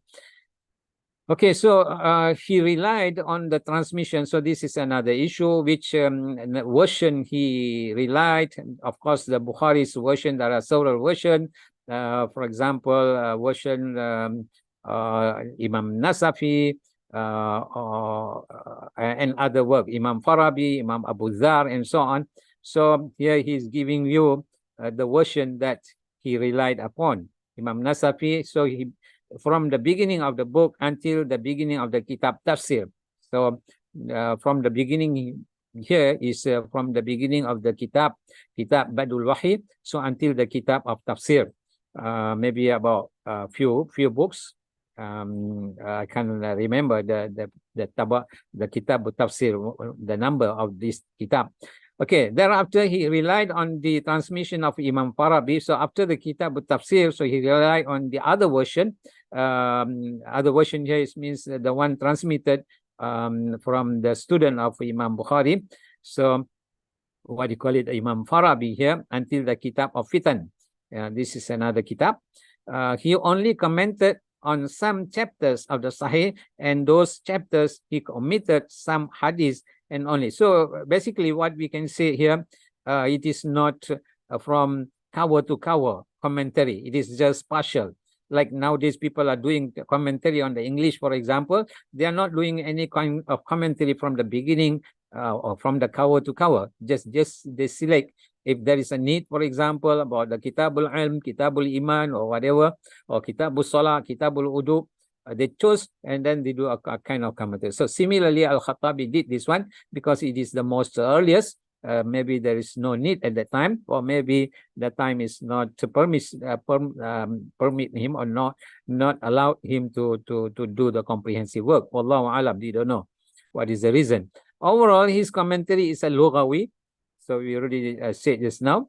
Lughawi means it's a lexical or language commentary, which means basically all the linguistic aspect of the narrations. Lastly, there is a link between this commentary on his and his other commentary titled Ma'alim as-Sunan. So Ma'alim as-Sunan is other commentary, other book collection of hadith. Hadith, for example, hadith collection of Imam Abi Dawud. Okay, so that is very briefly about the Khattabi. So now I'm going to another work which is maybe very useful. So number 2 is in 402. We have Abu Ja'far Ahmad al-Asadi ad-Dawudi. So you can see beside that name of the book and the nature of the collection, nature of the commentary. And then we have number 3 by Imam Abu al-Hussein. Also, you can, this one may be not available. And then we have number 4, number 5, number 6, number 6 by Imam Nawawi, number 7. Of course, this Imam Nawawi's work also very important. I think since he is his work is available now, because he is a very well-known scholar, who comes in the 7th, 8th, 9th century. So the scholars who come in those century are very, very known to our generation now. For example, everybody knows who is Imam Nawawi. Many of you know who is Imam Mulaqan or Mulaqan. Similarly, you know his disciple Imam Ibn Hajar al-Asqalani. So Imam Nawawi has a commentary on Sahih al-Bukhari. We call it At-Talkhis Sharh al-Jami' al-Sahih li Imam al-Bukhari. So I hope you can read. I'm not going to read this one. You can read since the material is available in front of you, or in the slide that I already forwarded. Next, this one, 683, Allama Nasir ad-Din Ahmad ibn Muhammad ibn al-Munir. So he also have a commentary on the Sahih al-Bukhari. So as I mentioned, all in this table is all commentary of Sahih al-Bukhari. I'm not, I didn't include the commentary of other works because this also is more than enough already. And as mentioned, there are more than 300 works according to some scholars about this Bukhari's commentary. Okay, then we go to the Imam Zainuddin Abdul Rahman ibn Ahmad ibn Rajab. His book or his commentary is called Fath al-Bari. So you see the Fath al-Bari, Sahih al-Bukhari. Even though the name is this Fath al-Bari, of course there are many authors on this kind of book. This title carried by many scholars. So this is one of the work. Imam Zainuddin, Imam Zainuddin Abdul Rahman ibn Ahmad ibn Rajab al-Hambali. Next, I want to mention, this one. In year 804, which means this Zainuddin, Imam Mulaqin, and Ibn Hajar seems to be all of them are in the same era. So this work is quite important. That is a number 11 by Imam al-Mulaqan, Imam Abu Hafs Omar ibn al-Ansari, ibn al-Mulaqan. So let us read a little bit because I'm going to show something here since this work is quite huge. Okay, so you see here, the title of the book is At-Tawdih li Sharh al-Jami' as-Sahih by Imam Ibn al-Mulaqan, and he said in his book, okay, what he said, this book is the finest portrayal of the contribution of the former and latter day scholars until our time. So if you have this book, is I think it is enough. Even though you don't know or you didn't go through any of the his ancestors' work, like Zainuddin, like Nawawi, and so on. So this is according to his claim. Whether it is true or not, then we have to read the book of this Tawdih. Then we can know. As we can see, the huge volume of this kitab, we can know, mashallah, it is quite comprehensive. Okay, never mind. I think it's about 38 volumes. So according to him, he said, why he said that this is the contribution of former and latter day scholars, because he, Ibn Mulaqan, has looked into most of the books in this subject. Thereafter, he lists the books that he relied upon. a lot of them being books that are considered mawquf. Mawqut. Mawqut means lost. So at the time of Ibn Mulakan, many of the works of Imam Bukhari lost. Not only Imam Bukhari's, the others' commentary also lost. So somehow maybe he got it from the shuyukh, or maybe whatever means. So since he is claiming that he compiled most of the work which have been lost, and in fact it is true, because we don't find many of the works in our present day. Some of the books mentioned by some scholars in their commentary, but it is not available. If you want to search for those books, it is not available. So it means mafkud.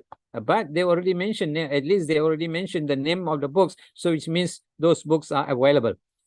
Okay, so among the book which commentaries of Bukhari which have been lost according to him is Kutub al-Halabi, Imam Mughlatai in Ibn Atin, Tarikh Nishapur, Sunan of Ibn Sakan, As-Sahaba of Imam Asakir, and the Tafsir of Imam Mardawai, Ibn Mardawai, and among others. Okay, so maybe there are many other books which have been lost, but Ibn Mulakan have compiled all those work in his work At-Tawdih. This makes the work very valuable, as though this work, the author preserved many fragments of books that are no longer at our disposal, creating an avenue through which we can benefit from them. Another feature that adds value of this book is that the author mentioned many principles. Here is very important. You see, he mentioned what?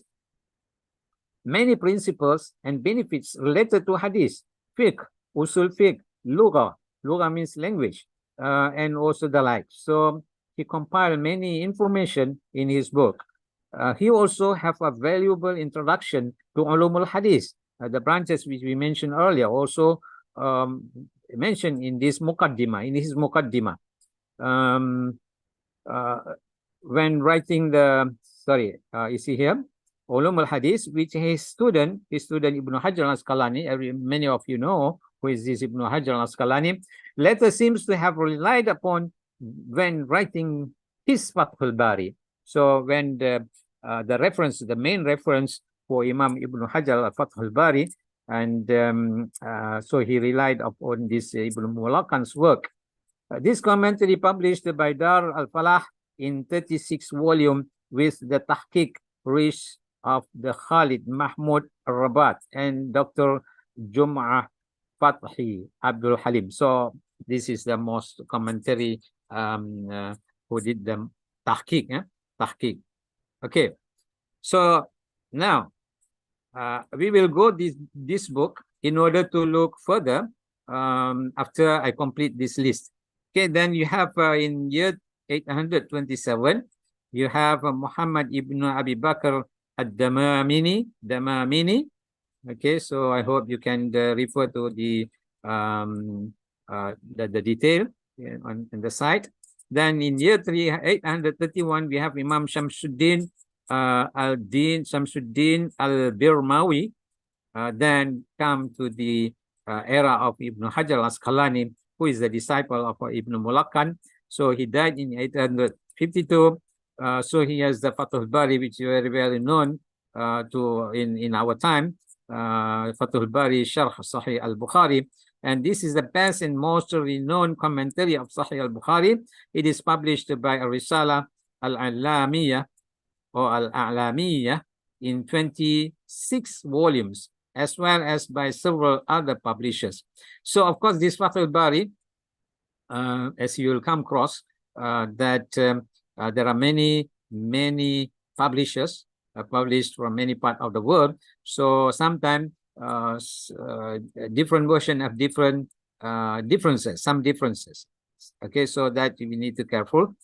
Okay, Imam Ibn Hajar al-Asqalani also have a very significant work on this commentary, not only this Fathul Bari, as what I can say, Imam Ibn Hajar Fathul Bari, Imam Ibn Hajar al-Asqalani known to be as Amir al-Mu'minin fil Hadith, meaning is that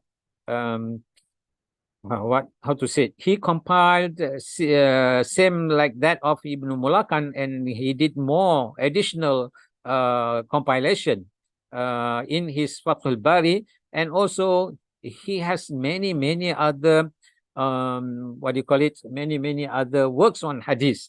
Okay, for example, I think maybe if you are studying ulum al hadith, you may come across about the what is that? Nukhbatul Fikr, and then Nuzhatun Nazar, and also he has some other independent work on the Rijal work, Tahzibut Tahzib, Taqribut Tahzib, what is that? Mizanul I'tidal, and many other books, which all are considered in the field of hadith. So, so the work of Ibn Hajar is really great. And this work, the work which I'm saying now, that is a Taghliq at-Ta'liq ala Sahih al-Bukhari, written by this Imam Ibn Hajar al-Asqalani, but it is not like the Fathul Bari. This Taghliq at-Ta'liq has only 2 volumes, but the what do you call it? The discussion in this book is not commentary in a general. It is more specific topic that he only discuss here, the Hadith al-Mu'allaq. This is very important, as because Imam Bukhari's collection, one of the problem in Imam Bukhari's Bukhari's collection, we have a hadith called Hadith Mu'allaqat. Okay, so normally this Hadith Mu'allaqat is considered as a weak, which means there is a gap in the sanad. But as we always mention, since Imam Bukhari's collection of hadith is unlike other collection, so his where we consider all the hadith in Bukhari is hadith sahih, reliable. So, but we found in his collection we have mu'allaqat, which is weak. So this need to be explained and justified. The reason why Imam Bukhari included all this kind of hadith in his collection, whereas it is weak. So, so that's why I'm saying this work is very important. So I hope, of course, this is not translated into English. It is Arabic, still in Arabic, but somehow you know that if anybody said after going through the Bukhari collection, yes, sure, in this collection you have very many weak hadiths. So maybe you become stunned or you become confused. But in order to understand that mu'allaqat, you need to go to this book. You cannot find any explanation about this mu'allaqat in Bukhari except in this book. I mean, in a very comprehensive way. So maybe you can find in other book also, but it is not that comprehensive. And those scholars who did a kind of commentary on mu'allaqat, normally they will refer to this book, Taghliq at-Ta'liq, okay, ala Sahih al-Bukhari. So it is a very important work on the commentary. Next, we go to the work of Abu Muhammad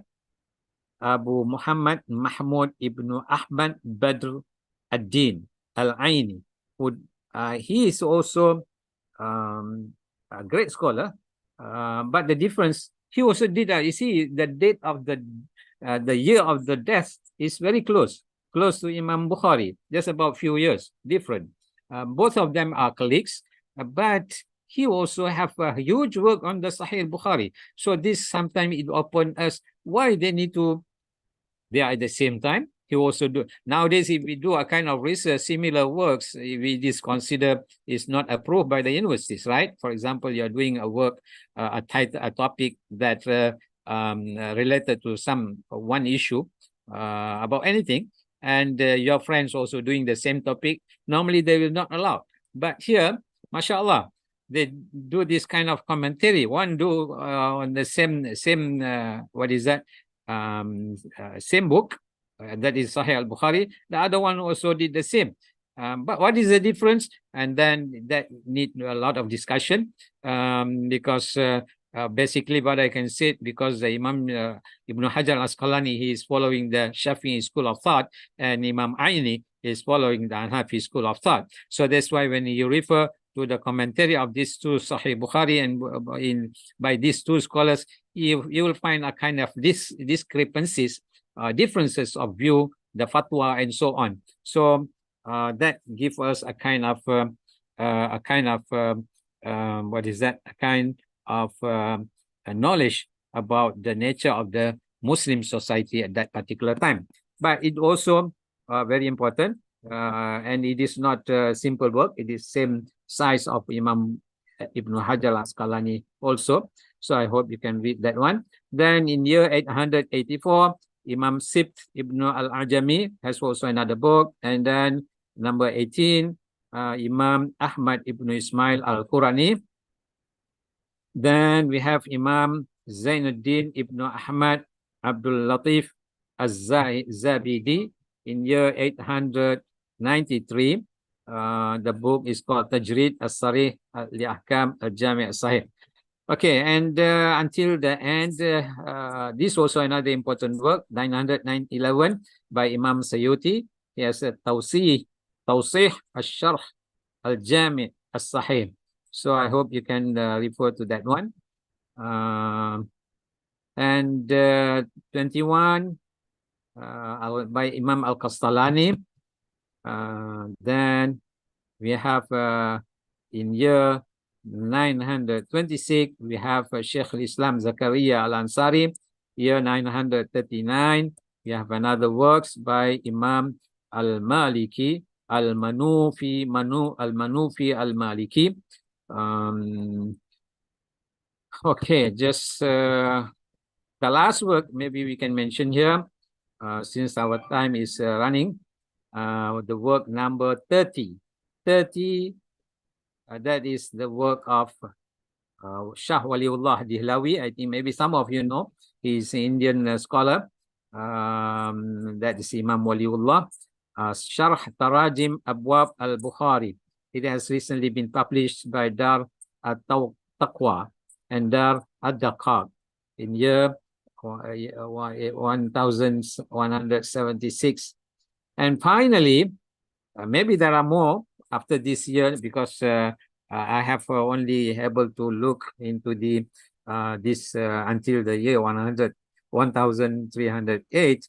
And of course, I'm not saying there's no more works on this one. There are more other works also, particularly in the online. For example, some of the websites designers, some of the some of the Islamic NGOs and Islamic organizations have a commentary by the contemporary scholars. Okay, so I didn't include that one, that you can refer later. Okay, now let us go back to the one important work, that is the work of Imam Ibn Mulaqan. Why I'm referring to that? Because unlike his ancestors, he mentioned some of the principles that we are looking for. What are the principles? What are the fundamental principles for the commentary of Hadith? So now let me go to that book where I mentioned this one, introduction, week number 5, and there was this one. Let me see here, week number 5. Okay, this one we finish. Okay, you see here, this I already read just now, because he mentioned some of the fundamental principles for the commentary of Hadith. This we already finished. This, so he has 36 volumes. Now this is his book. So in this book, I don't know whether you can see, just 1 second. Can you see the slide? Sister Joalia? Oh.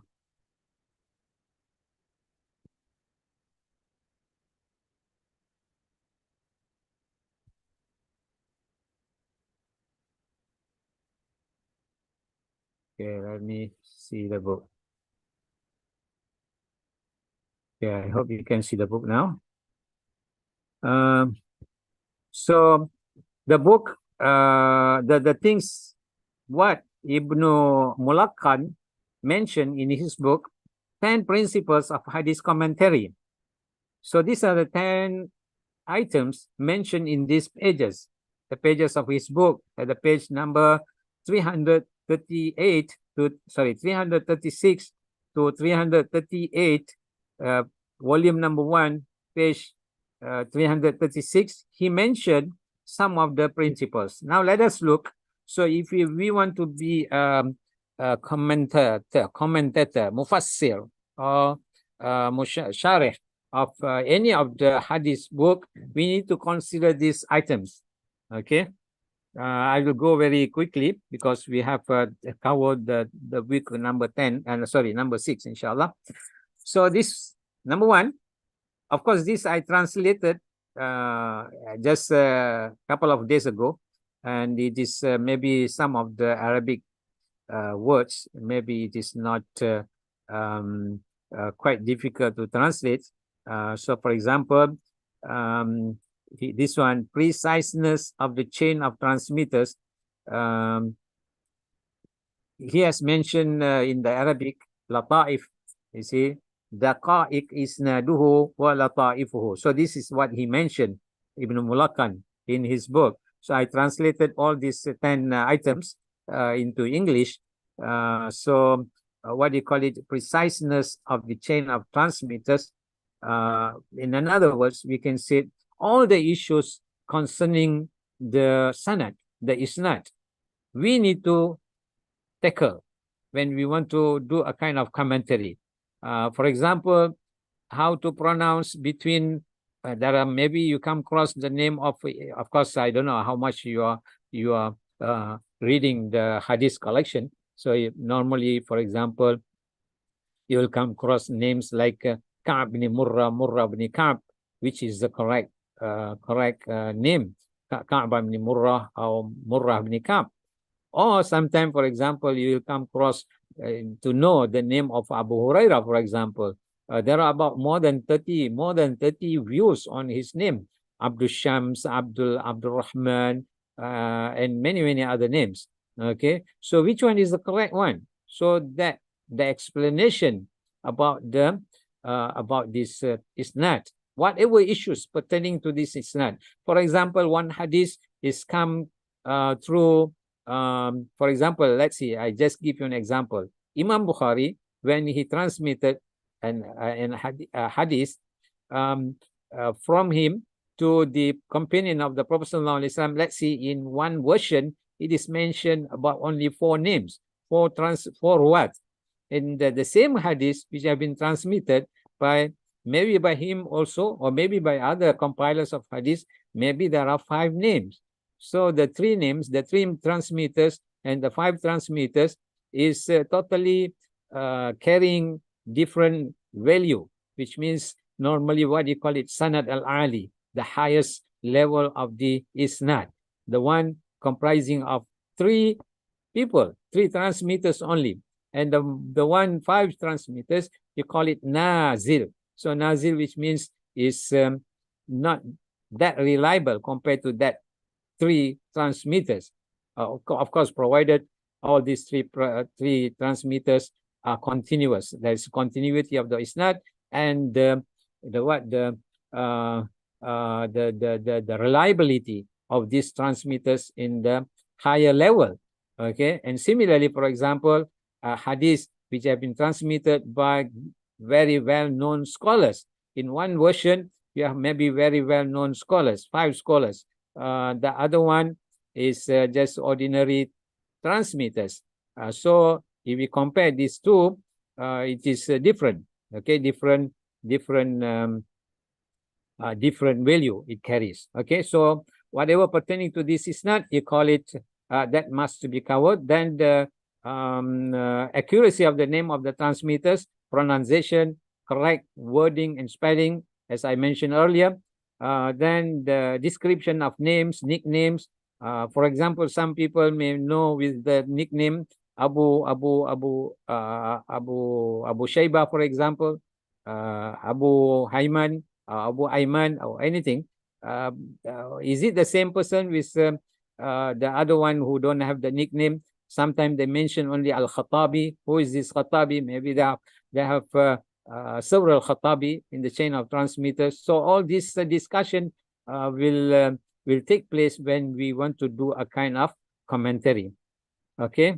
Then also the discrepancies in contradiction and vagueness. So which we already mentioned earlier in the when we mentioned some of the hadith work, ikhtilaf al-hadith, mushkil al-hadith, and so on. Then this also very important. The knowledge about the Sahaba, Tabi'in, the followers, also very important, because this will affect the status of the hadith. As I think in the first session we mentioned some narration that what you call it mawquf, marfu' and maqtu' and so on. So in order to know that, we must know the Sahaba, Tabi'in, and the other followers. Okay, next is knowledge about the various type of narration. So this is the interrelated with the knowing about this the Sahaba, Tabi'in, and so on. So without knowing them, we cannot identify which narration is marfu', mawquf, and so on, and mursal.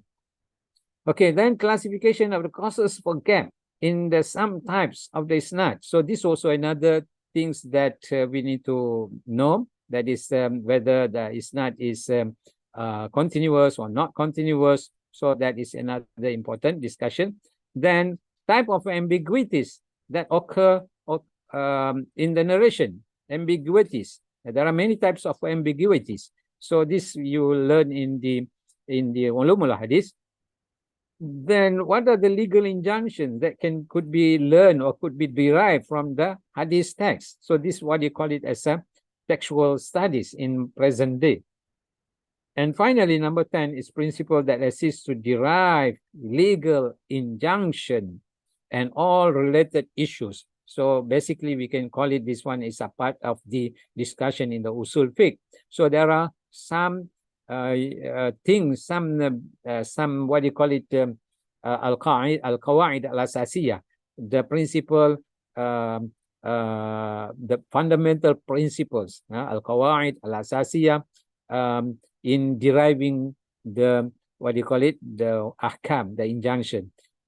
Briefly, we can see this, what is that, usul fiqh. Okay, so after these 10 principles mentioned by Ibn Mulakan in his commentary, then later on, let us move on. Okay. All the 10 themes or 10 principles which mentioned earlier further improved by the later scholars. The most recent scholar who elaborated this principle was the late Professor Nizar Rayyan. In one of his writings, he stated 19 principles should be observed in the commentary of the hadith. So I think he's same like my age, or maybe he's younger than me 1 year. But unfortunately, he already have been murdered by this by the Israelis. He's one of the later scholars who improved the work of Ibn Mulakan in a more detail. Most of the things are included. Most of the 10 items we may, not most of them, all the 10 items are included, but only he detailed out a little bit more clarification on that.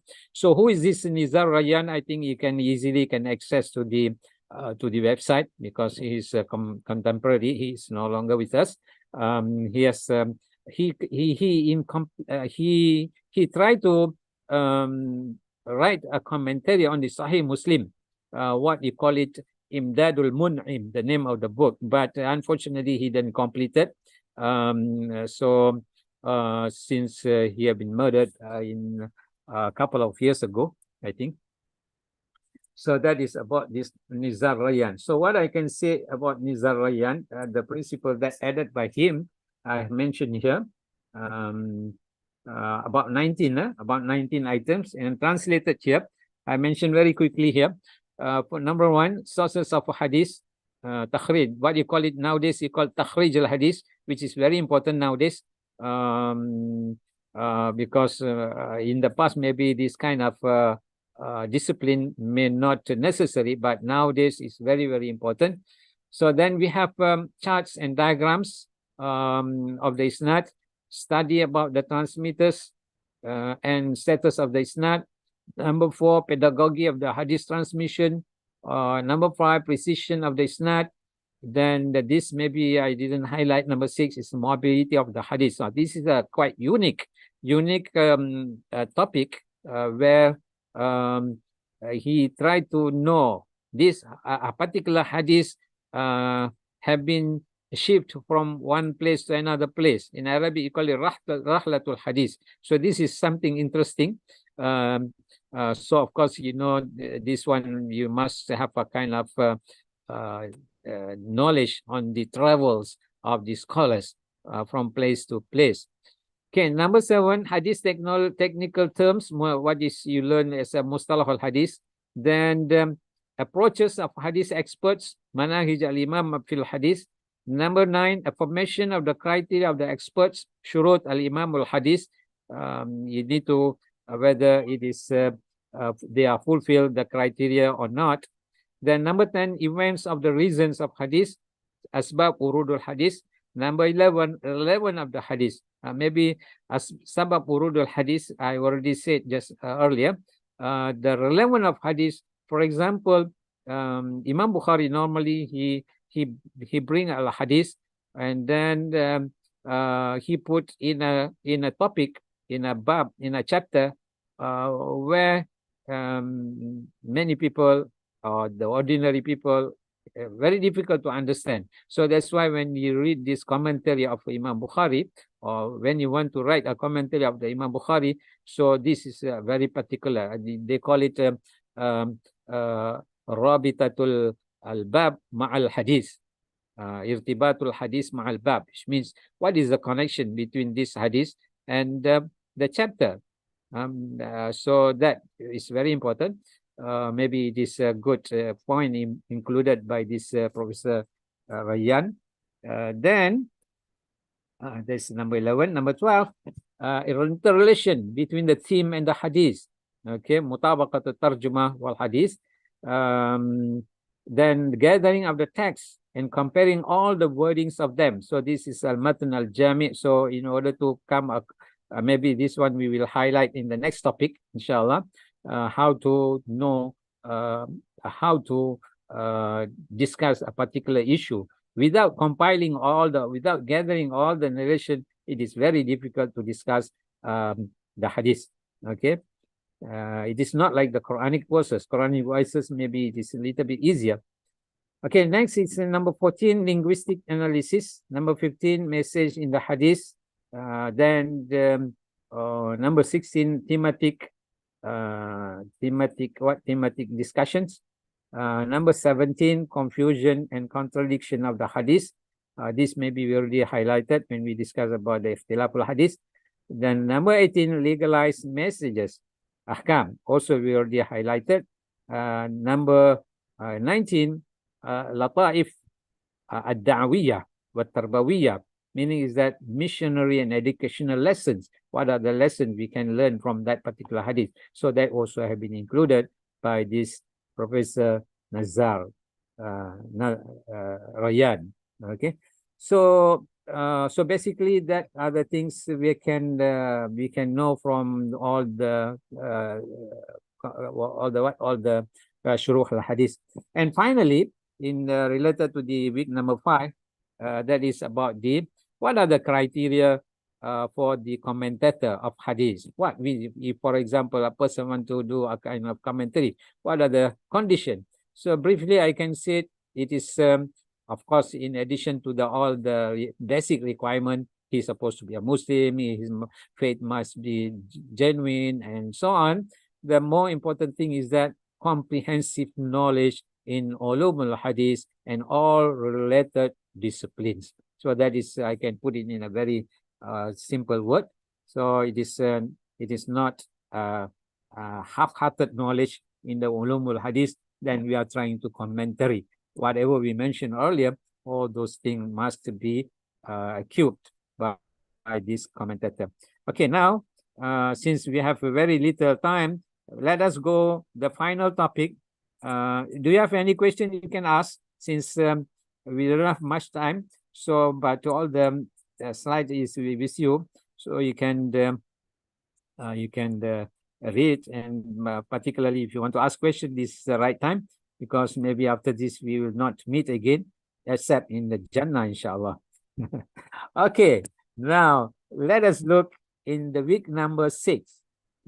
What we are going to highlight here, in your course outline, it is mentioned contemporary approaches of the commentators of Hadith.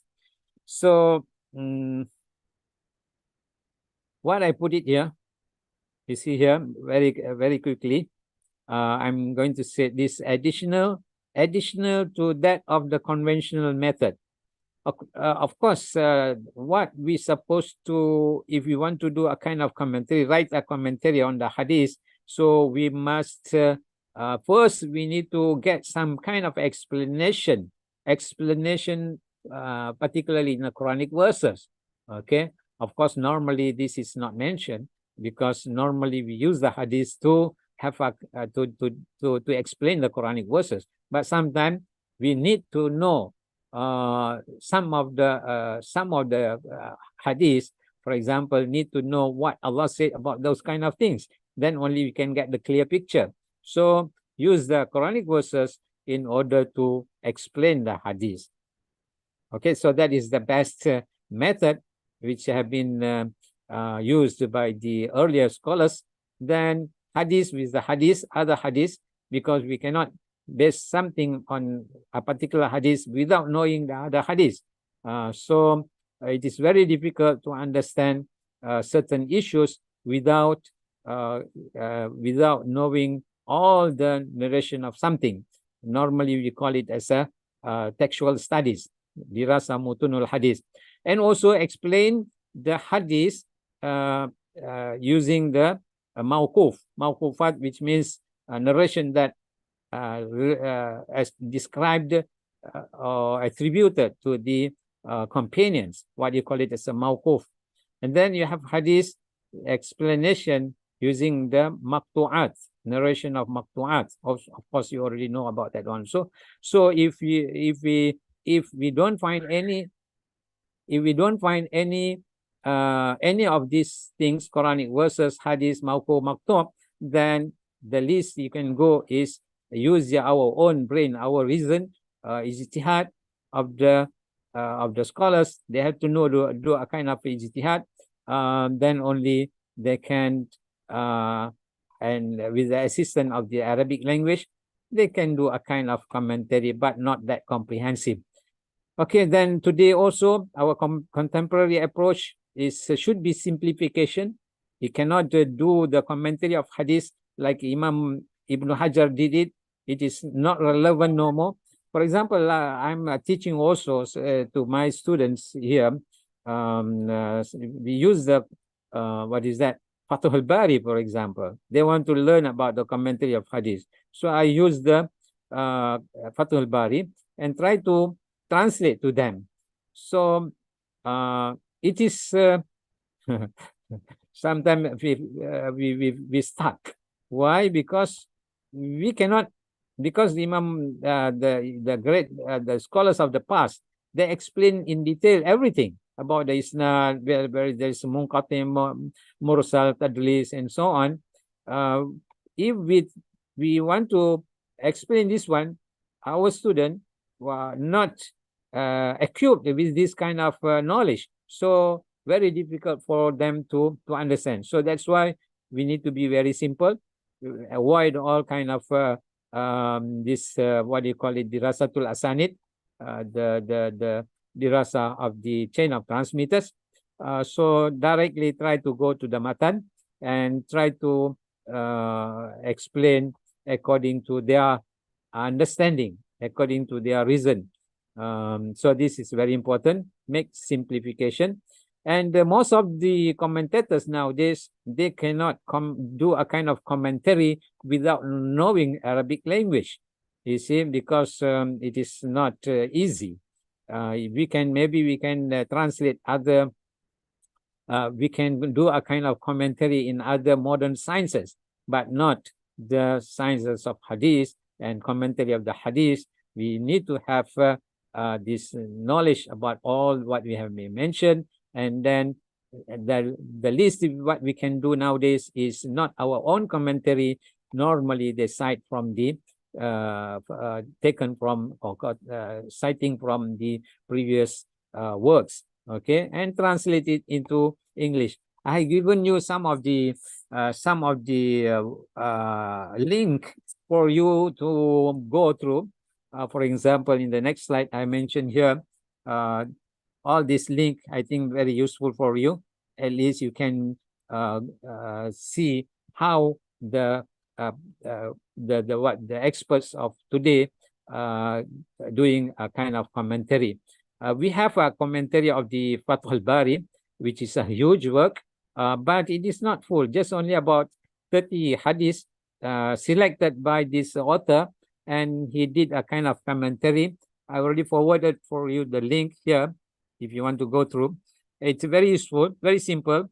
It's abstain from all kind of discussion on the sanad, and I'm not going to show you about, you can just simply go to this Sunnah Muakkada website. So number 1, number 2, number 3. So for example, see here. Can you see the book? I don't know whether you can see or not because I did hyperlink. Can you see the book?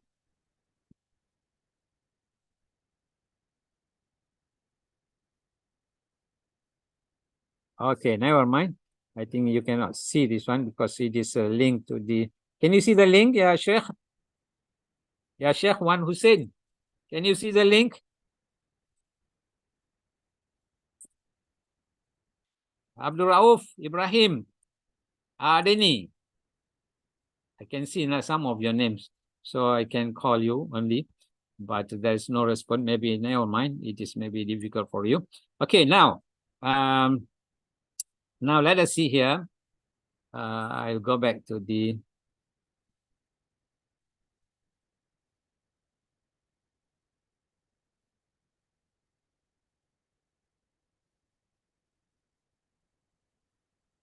okay, I think now you can see here. So this is the book. It is not all the hadiths of Imam Bukhari, only about 30 hadiths. So if you go, you can read this one and easily you can understand because it is in Arabic, in English. So the work is called like this. The work title of the work is this work, Tafsir Sahih al-Bukhari. Sahih al-Bukhari, what do you call it as a Fath al-Bari, and it is just mere a kind of translation of 30 hadiths, selected hadiths from the beginning, and then at least you can benefit. Oh, this is the commentary of the hadith. In addition to that, you have what do you call it? Some other works. You can go through all the links I mentioned in my slides. Okay, now after mentioning all this, let us go back to the other slide.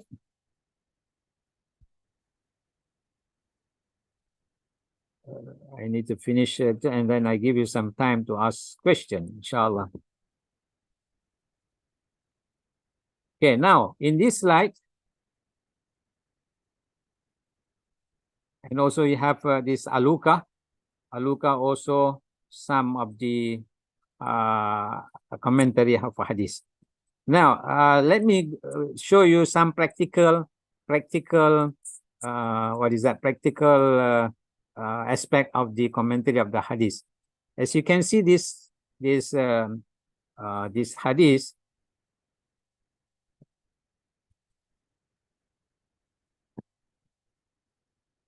For example, this hadith. Let me put this in this way. This hadith I cited from a collection of Imam Bukhari. I'm reading this Arabic. You look carefully. This I need your attention to the screen. Imam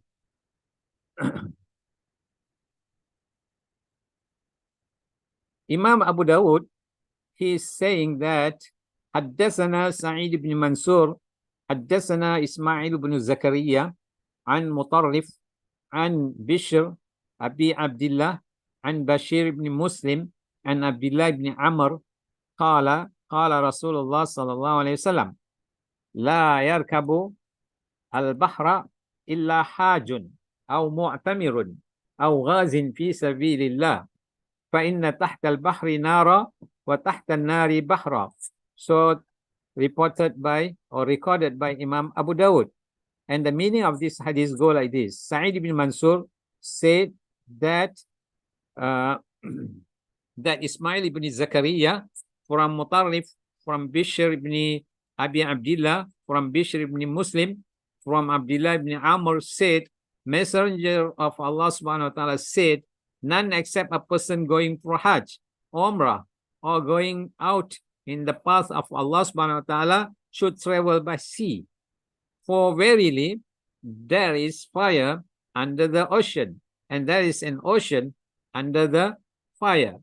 So if you look to this narration, so it seems to be there are many, of course, I'm not going to highlight these names of the transmitters where you need to elaborate who are these Sa'id ibn Mansur, who is this Ismail ibn Zakaria, who is Mutarrif, who is Bishr ibn Abdullah, and all those names. And then finally it reached to the Abdullah ibn Amr, who is a companion, and then Messenger of Allah sallallahu alaihi wasallam said, and this is the matan, starting from none except a person going for Hajj. So here, first, of course, you need to look into the various version because you will come across many versions on this one. For example, I have cited here two versions at least. One, this is the meaning. The second one, this one. Okay, this is as we find in Sunan al-Kubra of Imam al-Bayhaqi, where he said, of course, the name Akhbarana Abu Abdullah and so on, all the names, and then the matan says Ma'ul Bahri. This one, if you're following the sanad, let me read this sanad completely. Abu Abdullah al-Hafiz Haddasana Abu al-Abbas al-Muhibbiyu أخبرنا أبو الموجه حدثنا محمود بن غيلان أخبرنا أبو داود عن شعبة عن همام عن قتادة عن أبي أيوب عن عبد الله بن عمرو أنه قال.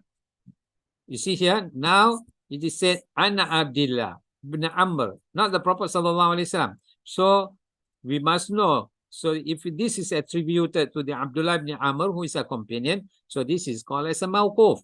The earlier one, it is attributed to the Prophet sallallahu alaihi wasallam. It is hadith marfu'.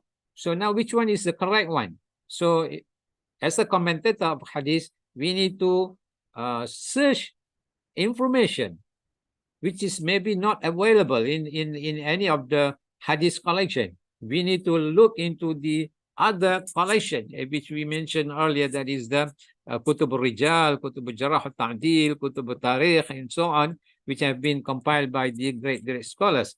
So just to determine, just to identify, this is mawquf or maqtu' or marfu' and so on. So now it is clear since which one is correct. So this need a kind of detailed study on this one. So the explanation is in the slide, so you can refer to that one later. Now another example I'm going to give you is this one. Look, this one may be much clearer for you. This, what I mentioned here in this slide, is Surah Al-Hud.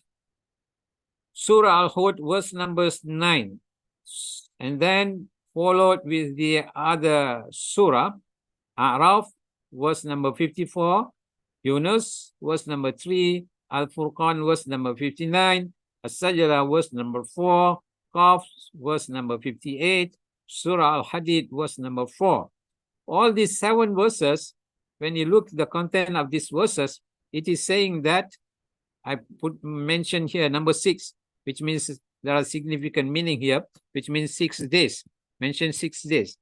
Now, when you look at the Surah Al-Fussilat, Surah number 41, verse number 9 to verse number 11, there is mention about 8 days.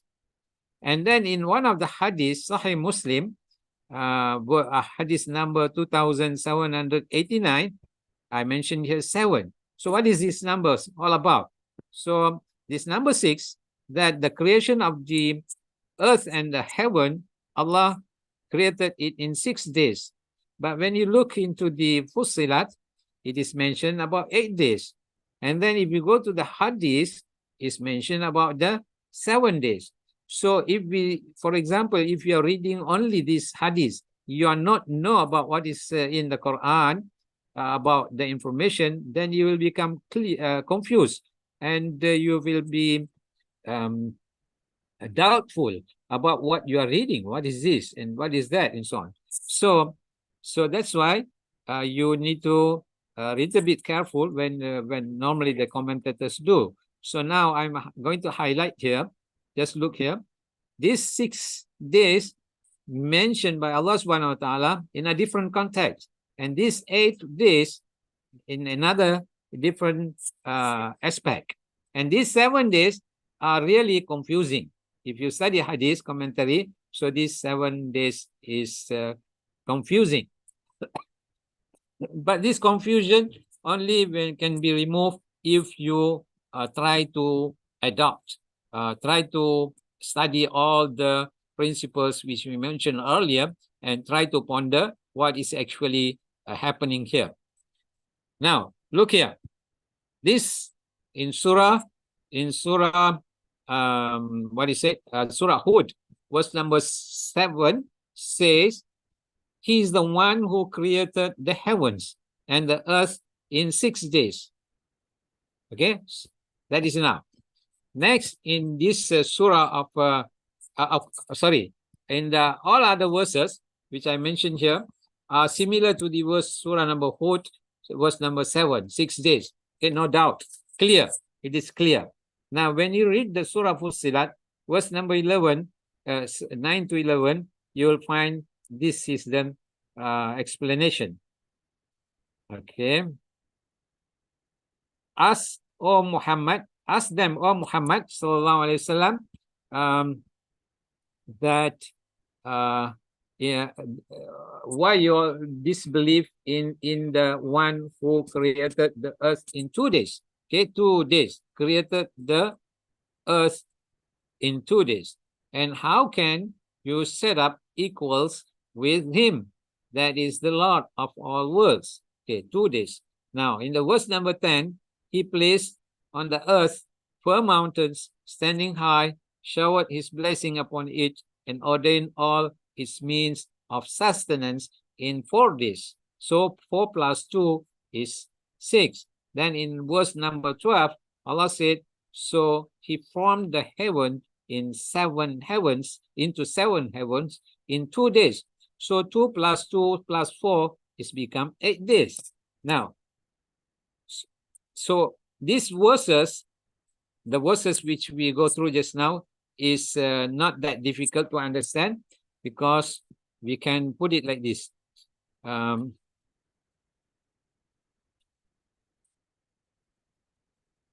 Okay, the 8 days, we can understand that Allah subhanahu wa ta'ala created the earth on Sunday and Monday, 2 days. Okay, and then the construction of the earth took place in 4 days: Sunday, Monday, Tuesday, and Wednesday. Okay, then other 2 days is that is Thursday and Friday is creation of the heavens. So all this happened in 6 days. There is no Saturday. Okay, no mention about Saturdays. Where we got this Sunday, Monday, Tuesday, and Wednesday and Friday are based on the narration of Hadith. Okay, narration of the Hadith. But these 8 days and 6 days we already synchronized, or we already harmonized. So there seems to be no contradiction. Explained, clear. Now, when we go to the Hadith, which is I said from the Imam Muslim, further explained, which make us a kind of confusion. Okay, so the meaning of this hadith, you see here, Allah, of course, this is transmitted of Abu Hurairah, reported that Allah's Messenger, sallallahu alaihi wasallam, he said that, hold my hands and said, Allah the Exalted and Glorious created the clay. Clay here is referring in the Arabic word at-turba, on Saturday. And he created the mountains on Sunday, and created the trees on Monday, and he created the things entailing labor on Tuesday, and created light on Wednesday, and he caused the animals to spread on Thursday, and created Adam, sallallahu alaihi wasallam, after Asr on Friday, the last creation at the last hour of the hours of Friday, in between, that is between afternoon and night. So what we can know from this one is, what is that? It is Sunday, Monday, Tuesday, Wednesday, Thursday, and Friday. Then what is the other one? Oh, sorry, I forgot to mention here. So here, this I forgot to highlight. So Allah the Exalted and Glorious created the clay on Saturday. So here there are 7 days, the whole week. So how you want to harmonize this one?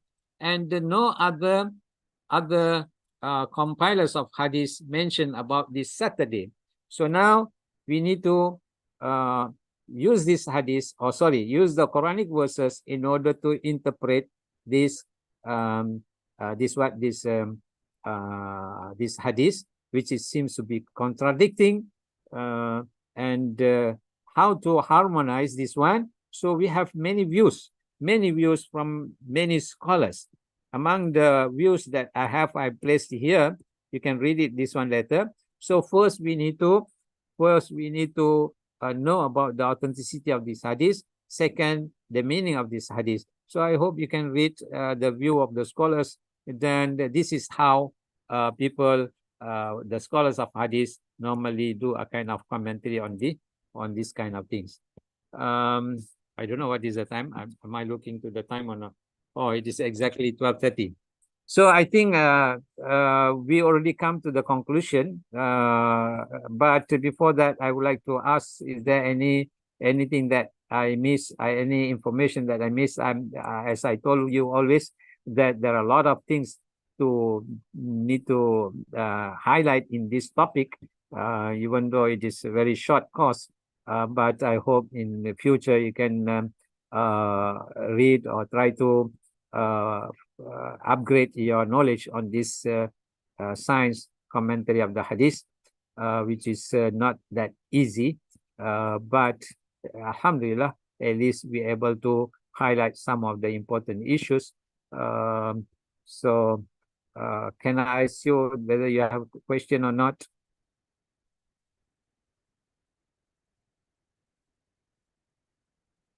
Yes, I saw there are many 85 students who, I don't know whether this chart is stand for what. Are you asking question or what? I'm not sure. Yes, Sister Juwairia.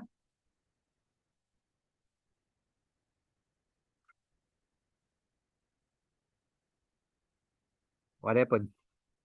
Are you listening to me or not?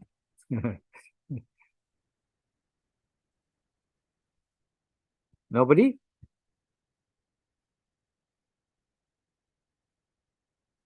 Why it is so silent?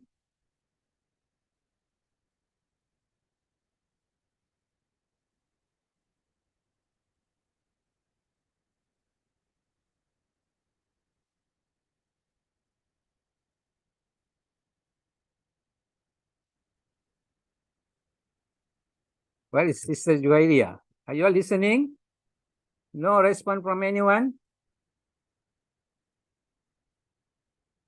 Any question?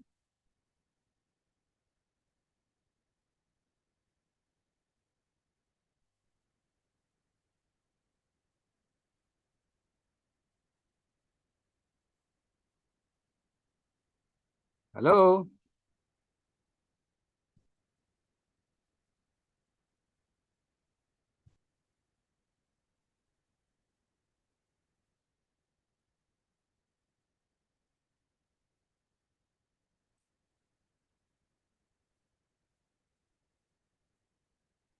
Yes, Sulaiman, Rabiu.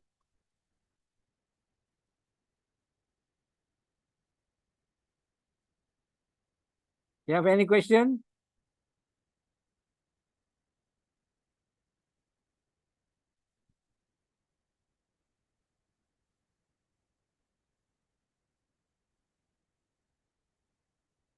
All participants are muted. No, thanks. Yes, Prof, we are listening. But I can't hear your. I can't hear anything from the organizer. Where is Sister Zunaidah? Are you here? Well, okay, never mind. Since there is. Yes, Assalamualaikum warahmatullahi wabarakatuh. Yes, Sulaiman Rabiu. Ahlan wa sahlan. Yes, sir. Yes, sir. We have nothing to say than to thank you so much, for a wonderful presentation. Being a last day of our meeting today, my question is regarding to that hadith classification 10. Are we going to rely on 10 category or 19 categories of that hadith? Okay. Actually, it's the 19 is only few points added from that of Ibn Mulaqan. Ibn Mulaqan mentioned 10 item principles. Okay, but Yes, it have been added by Professor Ryan. No. He is detailed out. So of course you can follow the 19, but in addition to that, I forgot to mention, since I was worried about the time. For example, Okay, sir. it is just not only the 19. You can add many other things. For example, No. it is depend on the one the person who. That's why I put a condition that well versed in all kind of knowledge, particularly the knowledge of the hadith, comprehensive knowledge. But in addition to that, you need to have some extra knowledge in the archaeology, political science, chemistry, sociology, and so on, because it is easier for you to interpret and understand some of the issues. For example, the issue which we mentioned just now in week number 6, you see the hadith which I mentioned just now. Where is it? Let me go back to the hadith. Okay, just 1 second. 1 second. Can you see the screen?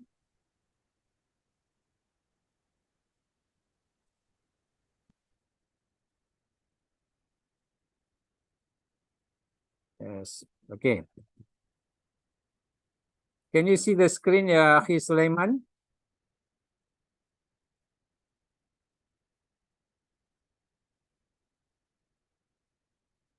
You see this hadith, for example, this one, when we read just now,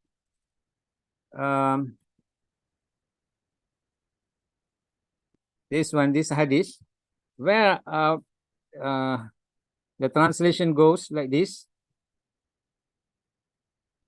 Messenger of Allah said, none except a person going for Hajj, Umrah, or going out in the path of Allah subhanahu wa ta'ala should travel by sea. It seems to be a kind of prohibition of traveling by sea, which means you cannot take any kind of ship to travel to anywhere except for 3 things: for performing Hajj or Umrah, or to jihad fi sabilillah. Why? The reason is given is that because there is fire under the ocean, and there is an ocean under the fire. And in the other narration, it is mentioned about 7 times. 7 times. Fire under the ocean, ocean under the fire, and so on, 7 times. So how you want to understand the content of this hadith, unless you know, you become an oceanologist, or you study the science of ocean. Otherwise, it is very difficult. How come the fire mixed with the water? It is not possible. So in order to understand, in order to know, so that's why if you come across the traditional commentary of the hadith, some scholars did not highlight this issue because they never been in the ocean. So they simply said, this hadith is going against the akal, the understanding of reason. Our reason cannot understand that under the fire they have water. It is not possible. Normally it is two contradicting things, right? So they simply, because in one of the principle of evaluating hadith, we have a principle saying that if a hadith go against the Quranic verses or Quranic meaning or the Quranic ayah, so it should be rejected. So the same case is here, because they reject, whereas it is fulfill all the criteria of the authentic hadith. So only we fail to understand the content of the hadith. But nowadays, it is the science proof that that there are many kind of fire under the ocean. We have volcanoes, we have that fire and this fire, which have been easily you can look or watch in the Discovery channels, for example. So this knowledge of the oceanologists is help us to understand the ayah. Okay, so similarly, other sciences, where Allah mentioned many other things, the oceanology and also cosmology, anthropology, and so on, will help us to understand. So it is according to those scholars, but it is not stick to those criteria or those conditions. So it can be, but the about the hadith disciplines, of course, we cannot tolerate, which means we must know all those 10 or 19. We can have more than that. Everything depends on the situation. Wallahu a'lam. Do you get my point, Sulaiman? Have you? Luqman.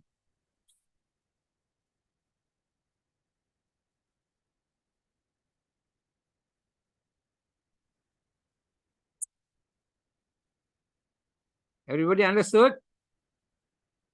I don't see any views.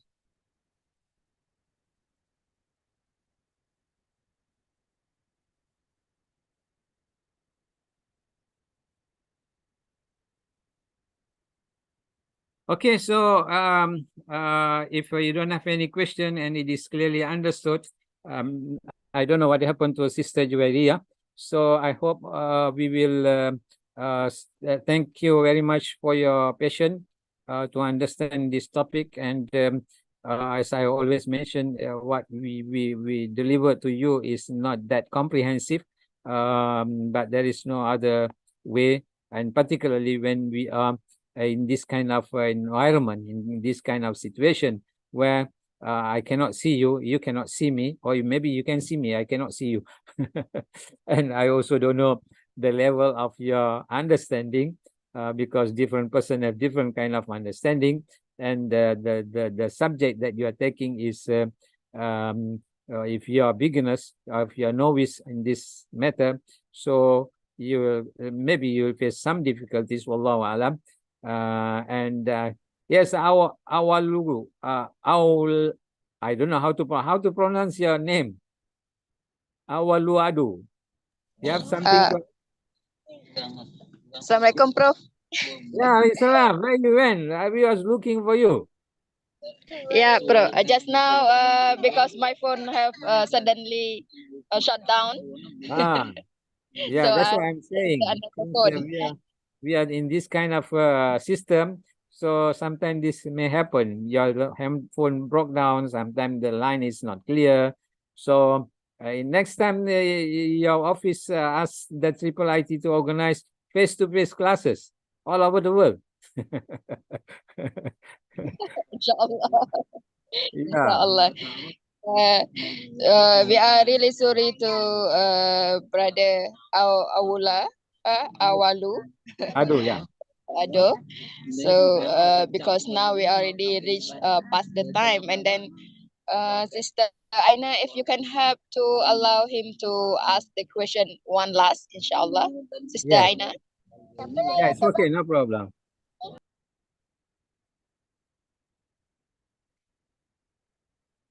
Yes, awalu adu. Talk.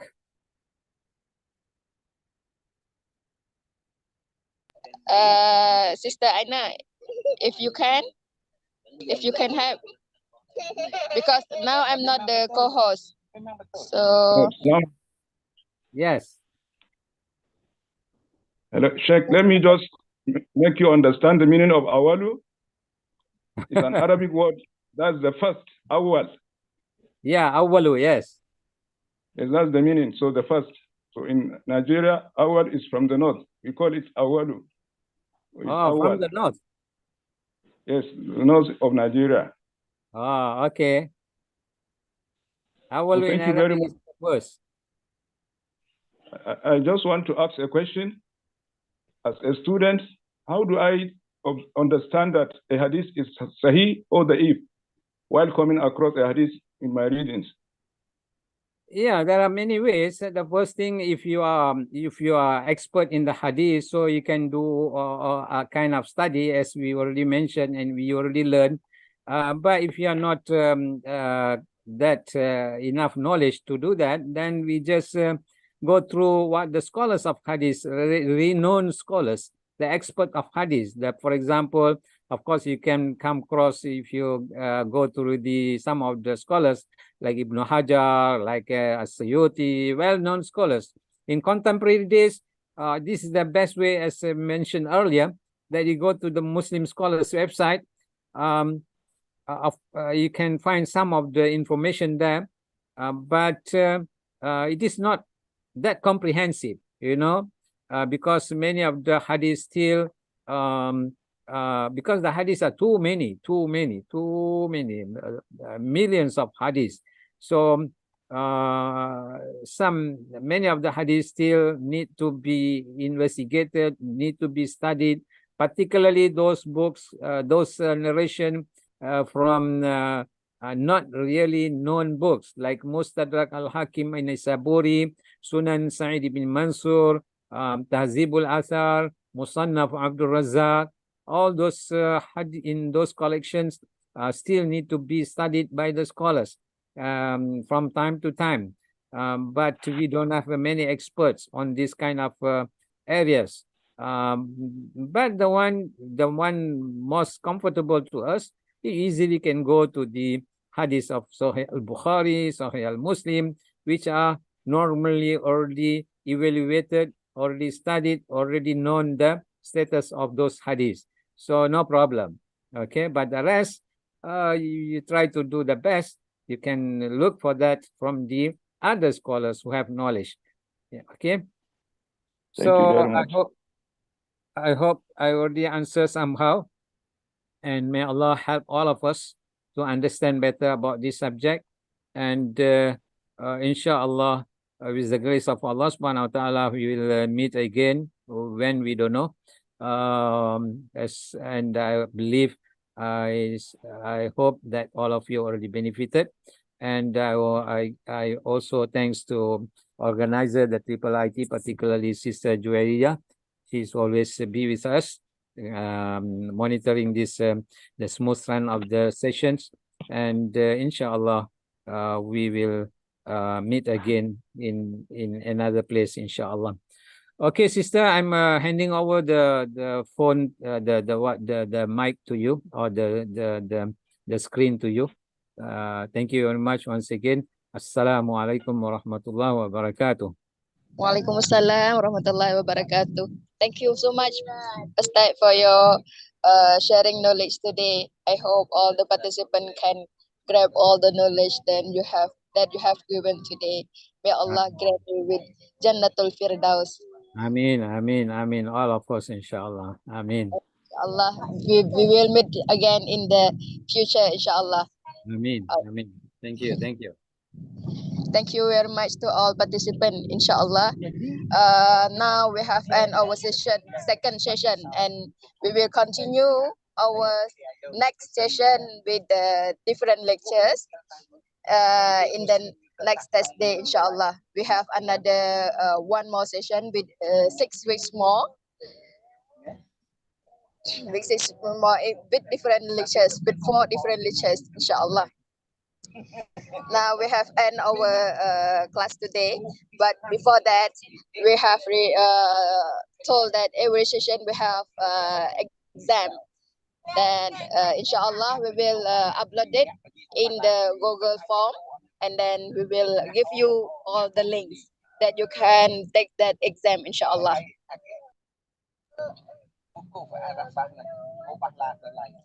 We end our session with tasbih kifarah dan surah al-as. Subhanallah wa bihamdih, subhanakallahumma wa bihamdika, asyhadu an la ilaha illa anta, astaghfiruka wa atubu ilaih. Wa sallallahu ala sayyidina Muhammad wa ala alihi wa sahbihi ajma'in. Walhamdulillahi rabbil alamin. Thank you, Prof.